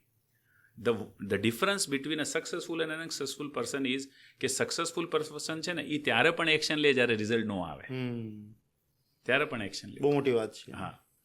અને પેલો છે ને એની પાસે અગેન એ જ વાત આવી ગઈ, નોલેજ કરતા છે ને એક્શન લેતા રહેવું મહત્વપૂર્ણ છે. અને આજના યંગ જનરેશનને છે ને ઇન્સ્ટાગ્રામ, ફેસબુક, મોટી સ્ટોરીઝ, ફેમિનિટિક થઈ ગયું છે, ફિલ્મી થઈ ગયું છે. એને એમ છે કે રાતે રાત બધું થઈ જાય. આજે રાતે રાત બધું થઈ જાય, આ ફિનોમિના જે યંગ એન્ટરપ્રેનર, ખાસ કરીને આપણા કોલેજથી નીકળે 18 થી 25 વર્ષના છોકરાની અંદર રાતે રાત બધું કરી લેવું, એ જે ઘૂસી ગયો છે ને એ બહુ ખતરનાક છે અને સમાજને છે ને બહુ ખરાબ દિશામાં લઈને જશે. તમે જે પણ કંપની, આજે મોટી કંપનીઓનું નામ લો, આજે ટાટા ઇન્ફોસિસ છે, આજે TCS છે, આજે HCL છે, એ રાતે રાત નથી બની. અને હું તમને કહું, રાતે રાત કાંઈ બનતું નથી, ને રાતે રાત મળેલી સક્સેસ ટકતી પણ નથી. જો તમને રાતે રાત સક્સેસ મળી ગઈ ને, એ હું ગેરંટેડ કહું, એ બહુ લાંબા સમય સુધી ટકવાની નથી. તો મહત્વનું છે કે સક્સેસ મળે અને એ ટકી રહે. રાઈટ? તો યંગ એન્ટરપ્રેનર્સ છે ને એને એક ખાસ વસ્તુ જોવાની છે કે ભાઈ તું કર્મ કર. જે આપણે કૃષ્ણે કીધું છે, એણે શું કીધું? કર્મ કર, તું ખાલી એક્શન લેતો રહે. આજ નહીં કાલ રિઝલ્ટ આવી જશે, આજ નહીં કાલ રિઝલ્ટ આવી જશે, આજ નહીં કાલ રિઝલ્ટ આવી જશે. હું જ્યારે બિઝનેસમાં હતો ત્યારે અમારું બહુ નોમિનલ ટર્નઓવર હતો, અને ત્યારે છે ને મને એમ 100 કરોડ કરવાની ઈચ્છા થતી હતી. આ વાત છે 20 વર્ષ પહેલાંની. ત્યારે છે ને એક યંગ એન્ટરપ્રેનર તરીકે મને એમ લાગતું કે જે 100 કરોડનું ટર્નઓવર કરે એને છે ને કંઈક અલગ લક હોતા છે, એના ગ્રહો નક્ષત્રો કંઈક અલગ હોય. એટલે હું છે ને જન્મપત્રક લઈને મારા પપ્પા પાસે જતો. પછી ખબર પડી જે સક્સેસફુલ ને જે મોટો બિઝનેસ કરે એમની પાસે એક વસ્તુ હોય કે સતત એક્શન લીધા કરે. બસ, દેટ્સ ઇટ. અને તમે જુઓ, જે આજે લોકલ લેવલ પર તમે સુરતમાં જોશો, એટલા એવા બ્રાન્ડ છે રિટેલની અંદર કે જે લોકોએ સતત એક્શન લીધા કરે અને આજે ક્યાંના ક્યાં પહોંચી ગયા.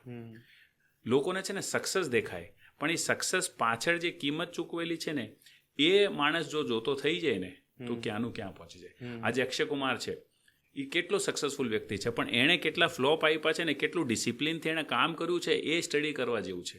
એ કેટલા વાગે ઉઠે છે, કેટલો ટાઈમે હેલ્થ પાછળ આપે છે, કેટલા વાગે એ સેટ પર પહોંચે છે, કેટલા ટાઈમમાં એની પિક્ચરની શૂટિંગ કમ્પ્લીટ કરી દે છે, એ કોઈ જોતું નથી. એ જોવા જેવી છે. દેટ મીન્સ આઉટકમ કરતાં છે ને પ્રોસેસ મહત્વનું છે. પ્રોસેસની જે ડિટેલ સ્ટડી જો યંગ એન્ટરપ્રેનર કરે ને તો સક્સેસ તો ઓટોમેટિક જ છે, એને કોઈ રોકી નથી શકવાનું. અને આજની તારીખમાં હું તમને કહું, સક્સેસ ઇઝી થઈ ગઈ છે. તમારું એક પ્રોડક્ટ ચાલી ગયો હોય અને તમારું ઇન્સ્ટાગ્રામ પર કે ફેસબુક પર આજે લોકો સુધી પહોંચી ગયા હોય તો ઓટોમેટિકલી લાઈન લાગી જાય. રાઈટ? તો પહેલાં તો આ બધા હતા નહીં, સોશિયલ મીડિયા નહીં હતું, એટલું બધું દરેક વ્યક્તિના હાથમાં મોબાઈલ નહીં હતું, કેટલું બધું નહીં હતું. તો જોવા જઈએ તો આજે સક્સેસ મળવાના ચાન્સીસ વધ્યા છે. આજે છે ને યુરોપમાં કોઈ બેઠેલું, કોઈ માની લો કે કોઈ મેગી કે કોઈ આઈસ્ક્રીમ બનાવતો હોય, એ ઇન્ડિયામાં હિટ થઈ જાય આજે. પહેલાં એવું પોસિબલ નહીં હતું કે યુરોપમાં કોઈ શહેરમાં બેઠેલો વ્યક્તિ અહીંયા હિટ થઈ જાય. આજે પોસિબલ છે. આજે પોસિબલ છે કે તમે ઘરમાં છે ને કેક બનાવતા હોય અને તમે છે ને આખા સુરતમાં આખા ગુજરાતમાં ફેમસ થઈ ગયા હોય. આજે પોસિબલ છે ફ્રીમાં. હા, તો ઉલટીનો આજે સક્સેસ થવાના સાધન, પ્રોસેસ, ટાઈમ ઉલટો સારું થયું છે. પણ ધ પોઈન્ટ ઇઝ એક્શન તો તમારે લેવા જ પડશે અને લીધા કરવા પડશે. પરસિસ્ટન્સ બહુ મહત્વ. મારે તમને એક લાસ્ટ સવાલ પૂછવો છે, આમ થોડોક ફની પણ છે, થોડોક સાર્કાઝમ વાળો પણ છે. તમે આમ ઇન્ડિયામાં કોઈ પણ જગ્યાએ જાઓ ને, either you are Marwari or either you are Gujarati. તમે ઇન્ડિયામાં કોઈ પણ જગ્યાએ જાઓ એટલે એમ કે બિઝનેસ કોમ્યુનિટીમાં બે જ નામ આવે, યા તો મારવાડી આવે યા તો ગુજરાતી આવે. તમે બંને છો. સો બંનેના માઇન્ડસેટમાં ડિફરન્સ શું છે? બહુ સારો સવાલ કર્યો તમે. અને હું તમને કહું, પ્રોગ્રેસ અલાયન્સ છે ને, આજે એની યુનિકનેસ આ છે કે મારવાડી અને ગુજરાતીનો કોમ્બિનેશન છે. અચ્છા. પહેલાં આજથી 50 વર્ષ પહેલાં એક કહાવત હતી, જહાં ન પહોંચે રેલગાડી વહાં પહોંચે મારવાડી. કેમ કે દુનિયાના બધા કોણા હિન્દુસ્તાનમાં તમે જો આસામ, બંગાળ, કલકત્તા, બિહાર, રાજસ્થાન, MP, દિલ્હી, સાઉથ, બધે મારવાડી છે. તે જ્યાં ન પહોંચે રેલગાડી, જ્યાં ન પહોંચે બેલગાડી, વહાં પહોંચે મારવાડી. અબ ઉસકાના એ છેલ્લા 30 વર્ષોમાં આ છે ને બદલાઈ ગયો છે. અચ્છા. આ બદલાઈ ગયો છે. એવું થઈ ગયું કે જો ન સોચ શકે મારવાડી, वो कर दिखावे काठियावाड़ी. जो सोच नहीं सकता मारवाड़ी, वो कर दिखाता है काठियावाड़ी. કાઠિયાવાડીના જે જુસ્સો છે ને, એક સૌરાષ્ટ્રની એક કમ્યુનિટી છે, જે પટેલ, ભાવનગર, અમરેલી, રાજકોટ, એ લોકો છે ને એટલા મહેનતુ છે, એટલા રિસ્ક ટેકિંગ એબિલિટી છે કે એમને છે ને એમને ગમે તેમ કરવું છે. જે પ્રોગ્રેસ અલાયન્સની અંદર મોટા ભાગના તમે જુઓ તો પટેલ કમ્યુનિટી છે. They are so enthusiastic, so hard worker, so authentic, so risk taker કે એ લોકો કરે. ઓનલી ધ પોઈન્ટ ઇઝ કે એમને છે ને કેલ્ક્યુલેટેડ રિસ્ક અને બ્લાઇન્ડ રિસ્ક વચ્ચે ખબર નથી પડતું. એ લોકો છે ને રાજકોટથી બેઠા હોય ને તો સુરત ઉતરે ને એ પહેલાં તો સામેવાળા પેસેન્જર સાથે ભાગીદારી થઈ ગઈ હોય, પાર્ટનરશિપ કરી નાખે. આવું ઘણી બધી વખત કહેતો. સો દે બિલીવ ઇન રિસ્ક ટેકિંગ. ના, મારવાડીઓની પાસે જેમ કે એમના બાપ દાદાઓનું છે ને બિઝનેસનું અનુભવ છે, તો we have a calculated risk. ના, રિસ્ક અને કેલ્ક્યુલેટેડ આ હવે મિશ્રણ થઈ રહ્યો છે. વી કોચ આવર PA પાર્ટનર્સ, અમારા જે સભ્યો હોય એમને અમે કોચ કરીએ કે બકા તારે રિસ્ક લેવાનું છે, પણ તારે છે ને કેલ્ક્યુલેટેડ રિસ્ક લેવાનું છે. હું 10મા માળેથી નીચે કૂદકો મારું અને હું પોઝિટિવ એટીટ્યૂડ રાખું કે હું બચી જઈશ, તો બચવાનું નથી. પણ જો હું પેરાશૂટ બાંધીને કૂદું તો હું બચી જઈશ. દેટ મીન્સ રિસ્ક તો એન્ટરપ્રેનરનો ગુણ છે, એ લેવું જ જોઈએ. જેમ અગ્નિનો ધર્મ છે ગરમી, એમ એન્ટરપ્રેનરનો ધર્મ છે રિસ્ક લેવું. પણ રિસ્ક કેલ્ક્યુલેટેડ રિસ્ક લેવું ને. હવે કાલનો જ તમને એક એક્ઝામ્પલ આપું. એક પ્રોગ્રેસ અલાયન્સ પાર્ટનર મને ફોન કરે છે અને એમ કહે છે કે મારે છે ને 2.5 કરોડની હું પ્રોપર્ટી ખરીદવા જાઉં છું અને મારી પાસે 1 રૂપિયો છે નહીં. મેં કીધું બકા મહિને કેટલું કમાય છે? તો એમણે કીધું ₹1,00,000. મેં કીધું ₹1,00,000 તું કમાય છે, એમાં તો તારો ફેમિલીમાં જ બધું જતું રહેશે, તો આ 3 કરોડની પ્રોપર્ટીના પૈસા ક્યાંથી ભરશે? એન્ડ એની પાસે કોઈ જવાબ નહીં હતો. મેં એને કીધું સ્ટોપ. એટલીસ્ટ તારી પાસે 40% પૈસા હોય, 50% પૈસા હોય, તો આપણે બેંક કે ફાઇનાન્શિયલ ઇન્સ્ટિટ્યૂટ બાકી બધું કરી શકાય.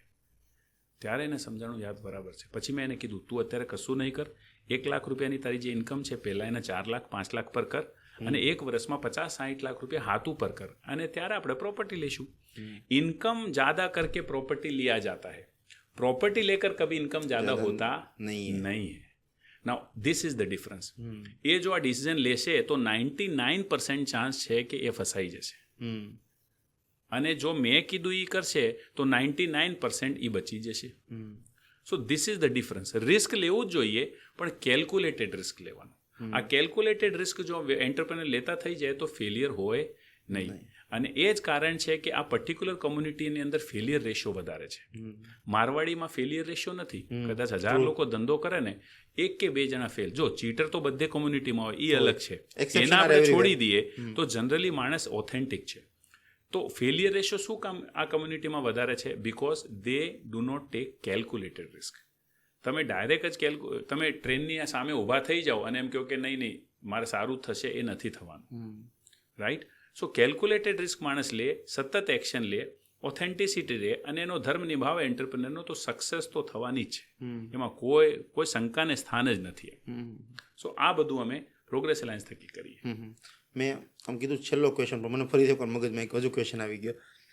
તમે લોકો કદાચ મને એક્ઝેક્ટ આંકડો નથી ખબર, બરાબર, પણ આમ માર્કેટમાં હોઈએ એટલે બધી સાંભળતા તો હોઈએ જ તે કે પ્રોગ્રેસ અલાયન્સે આટલા કરોડની લોન પે કરાવરાવી. કેટલા કરોડની લોન? હા, તો પ્રોગ્રેસ એલાયન્સ કા એક ઇનિશિયેટિવ છે જેની અંદર છે ને અમે લોકોને લોન ફ્રી કરીએ છીએ. અમારું એવું માનવું છે કે તમે બિઝનેસ કરો છો, સવારથી સાંજ મહેનત કરો છો, તો તમે તમારા માટે કમાવો, તમે તમારા પરિવાર માટે કમાવો. તમે બેંકો માટે શું કામ કમાવો છો? સો અમે છે ને લોકોને ઇન્સ્પાયર કરીએ કે તું છે ને લોન ફ્રી થઈ જા. અને તમને જાણીને આનંદ થશે કે આજ સુધીમાં અમે 500 કંપનીઓને લોન ફ્રી કરી છે. 500 કંપનીઓ એવી છે પ્રોગ્રેસ એલાયન્સમાં જેણે અમે ટોટલી લોન ફ્રી કરી દીધી છે, અને એ સુકૂનની નીંદ છે ને રાત્રે આરામથી સૂઈ શકે છે. પ્રોગ્રેસ એલાયન્સ આજ સુધીમાં 2000 કરોડ રૂપિયાનો લોન છે ને રીપેમેન્ટ કરાવડાવ્યો છે. ડાયરેક્ટલી ઇનડાયરેક્ટલી અમે અમારા એન્ટરપ્રિનર્સનું, એમના સગા સંબંધીઓનું, એમના ટીમ મેમ્બર્સનું લોન ભરાવડાવવાનું કામ કરીએ છીએ. વાર્ષિક અમે છે ને 1000 કરોડ રૂપિયાનો લોન ભરીએ વાર્ષિક. અને એનાથી લોકોને piece of mind, happiness, fulfilment અને સેટિસ્ફેક્શન અવેલેબલ કરાવીએ છીએ. આ પણ એક ઇનિશિયેટિવ પ્રોગ્રેસ એલાયન્સનું છે. તમારી સાથે પોડકાસ્ટ કરવાનું એક મેઇન રીઝન એ હતું, હું તો બહુ ઓપનલી કહું કે અમે પૈસા લીધા પણ નથી, કોઈ પાસે પોડકાસ્ટના પણ લેતા પણ નથી, અને એમ ડિરેક્ટલી અમે પોડકાસ્ટ પણ નથી કરતા. પણ એનું રીઝન કહું તમને. મારે ત્યાં છે ને તમારો પીએમ મેમ્બર મારો ઓળખીતો છે, બરાબર, એટલે એ માણસ છે ને આમ અત્યારે ભગવાન પાસે જતો રહે એમ છે. પણ આજથી 5 વર્ષ પહેલાં એ માણસે બહુ મોટો લોસ કરેલો. હું નામ નહીં લઉં, આપણે કોઈનું પ્રોફાઇલ નથી ખોલવું, પણ એ માણસ 5 વર્ષ પહેલાં છે ને બહુ મોટો લોસ કરેલો. એ માણસ જ્યારે થાક્યો, બરાબર, એટલે તમારો એક દેવદૂત એટલે પીએમ મેમ્બર તમારો એમને મળી ગયો. એ માણસ એમને લાવ્યો પીએમાં, એનો જે લોસ થયેલો એ પણ પે કરાવરાવ્યો, નવો બિઝનેસ પણ ક્રિએટ કરાવરાવ્યો, અને એ થકી એ માણસ જેનું ઘર બાર બધું જ વેચી દીધેલું ફરીથી લીધું, અને બહુ સારી પોઝિશનમાં એ માણસ અત્યારે આવી ગયો છે. એટલે મારું ખાસ રીઝન મારે પીએને સમજવાનું આ સિમ્પલ હતું. અધરવાઇઝ પ્રમોશન તો આપણે કરતા જ નથી. Thank you so much. તમારી વાત રાઈટ છે, અને હું આ માધ્યમથી, આજના પોડકાસ્ટના માધ્યમથી બતાવવા માંગુ છું, ઓછામાં છે ને અમે 25 થી 30 જિંદગીઓ છે ને બચાવી છે. ટ્રુ. કેમ કે જ્યારે છે ને માણસ ફાઇનાન્શિયલી ઘેરાઈ જાય, જ્યારે એની પાસે કોઈ રસ્તા ના હોય, ત્યારે આવા થોટ આવવા મળે. એટલે અમે છે ને એક લાઇન, ટેગલાઇન યુઝ કરીએ છીએ, ભરોસા હૈ તો મુમકિન હૈ. હમે તેરે પે ભરોસા હૈ, તું ચિંતા મત કર, હો જાયગા. અને હું તમને લાસ્ટ એક લાઇન કહેવા માંગુ, દુનિયામાં છે ને બધા લોકો છે ને પાવરફુલ જ છે, બધામાં તાકાત છે જ. તે જરૂર છે કોઈ એવો કહેવાવાળો હોવી જોઈએ કે તું ચિંતા નહીં કર, હું તારી પડખે ઊભો છું. અને પ્રોગ્રેસ એલાયન્સ ત્યાં કામ કરે. ગ્રોઈંગ ટુગેધર જે અમારું સૂત્ર છે, તું ચિંતા ના કર, હું તારી સાથે ઊભો છું. તારો સેલ નથી વધતો, હું ઊભો છું. તારે પેમેન્ટ નથી આવતા, હું ઊભો છું. તારે ટીમ મેનેજ નથી, ચિંતા નહીં કર, હું ઊભો છું. તારે લોન થઈ ગયું છે, ચિંતા નહીં કર, હું ઊભો છું. તારા વાઈફ સાથેના રિલેશનશિપ બરાબર નથી, ચિંતા નહીં કર, હું ઊભો છું. આજે હું ઊભો છું તારી પડખે, ખાલી એટલું કહેવાવાળો મળી જાય તો માણસ છે ને બધું જ જીતી લે. આજની તારીખમાં આ કહેવાવાળાઓની કમી છે. લોકો આવા નથી જે એમ કે તું શું કામ ચિંતા કરે, હું બેઠો છું ને. ખાલી એટલું તમને કહેવાવાળો વ્યક્તિ મળી જાય ને તો તમે આખી દુનિયા જીતી લેશો. પણ આજની તારીખમાં લોકો પોતપોતાનામાં એટલા ઉતરી ગયા છે કે એને બીજાની લાઈફમાં રસ જ નથી. હું આમ મોરલ ઓફ ધ સ્ટોરી આમ પ્રોગ્રેસ અલાયન્સને એ રીતે સમજ્યો કે progress alliance is a friend, એક એવો ફ્રેન્ડ છે જે અનકન્ડિશનલી તમારી પાસે કંઈ પણ લેવાની અપેક્ષા વગર તમારી સાથે હર હંમેશ ઊભો રહે છે. ગ્રોઈંગ ટુગેધરનો અમારો સૂત્ર છે કે ભાઈ તારી પડખે કોઈ ઊભો છે. લોકોની પરવાહ કરવી, લોકોની પરવાહ કરીને એની સાથે ઊભો રહેવું, આ પ્રોગ્રેસ એલાયન્સ છે. True. Okay, thank you so much કમલભાઈ, તમે આવ્યા, અમને આટલી ઇન્સાઇટફુલ તમે અમને બધું કન્વર્ઝેશન બહુ સારી રીતે સમજાવ્યું. અને હું તો પેલા મેલ ફિમેલવાળા પર્સપેક્ટિવમાં ડાયરેક્ટ કનેક્ટ થઈ ગયો, એટલે મને એમ તો નથી કહેવું કે આપણે બંને ડિફરન્ટ છીએ, આપણે બંને સેમ છીએ. Thank you so much coming on the CM show. Thank you so much Kamalbhai. Thank you so much.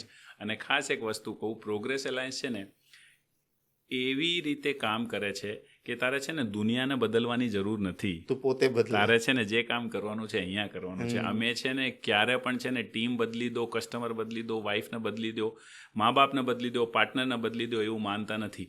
જે કાંઈ કામ કરવાનું છે ને તે અહીંયા કરવાનો છે.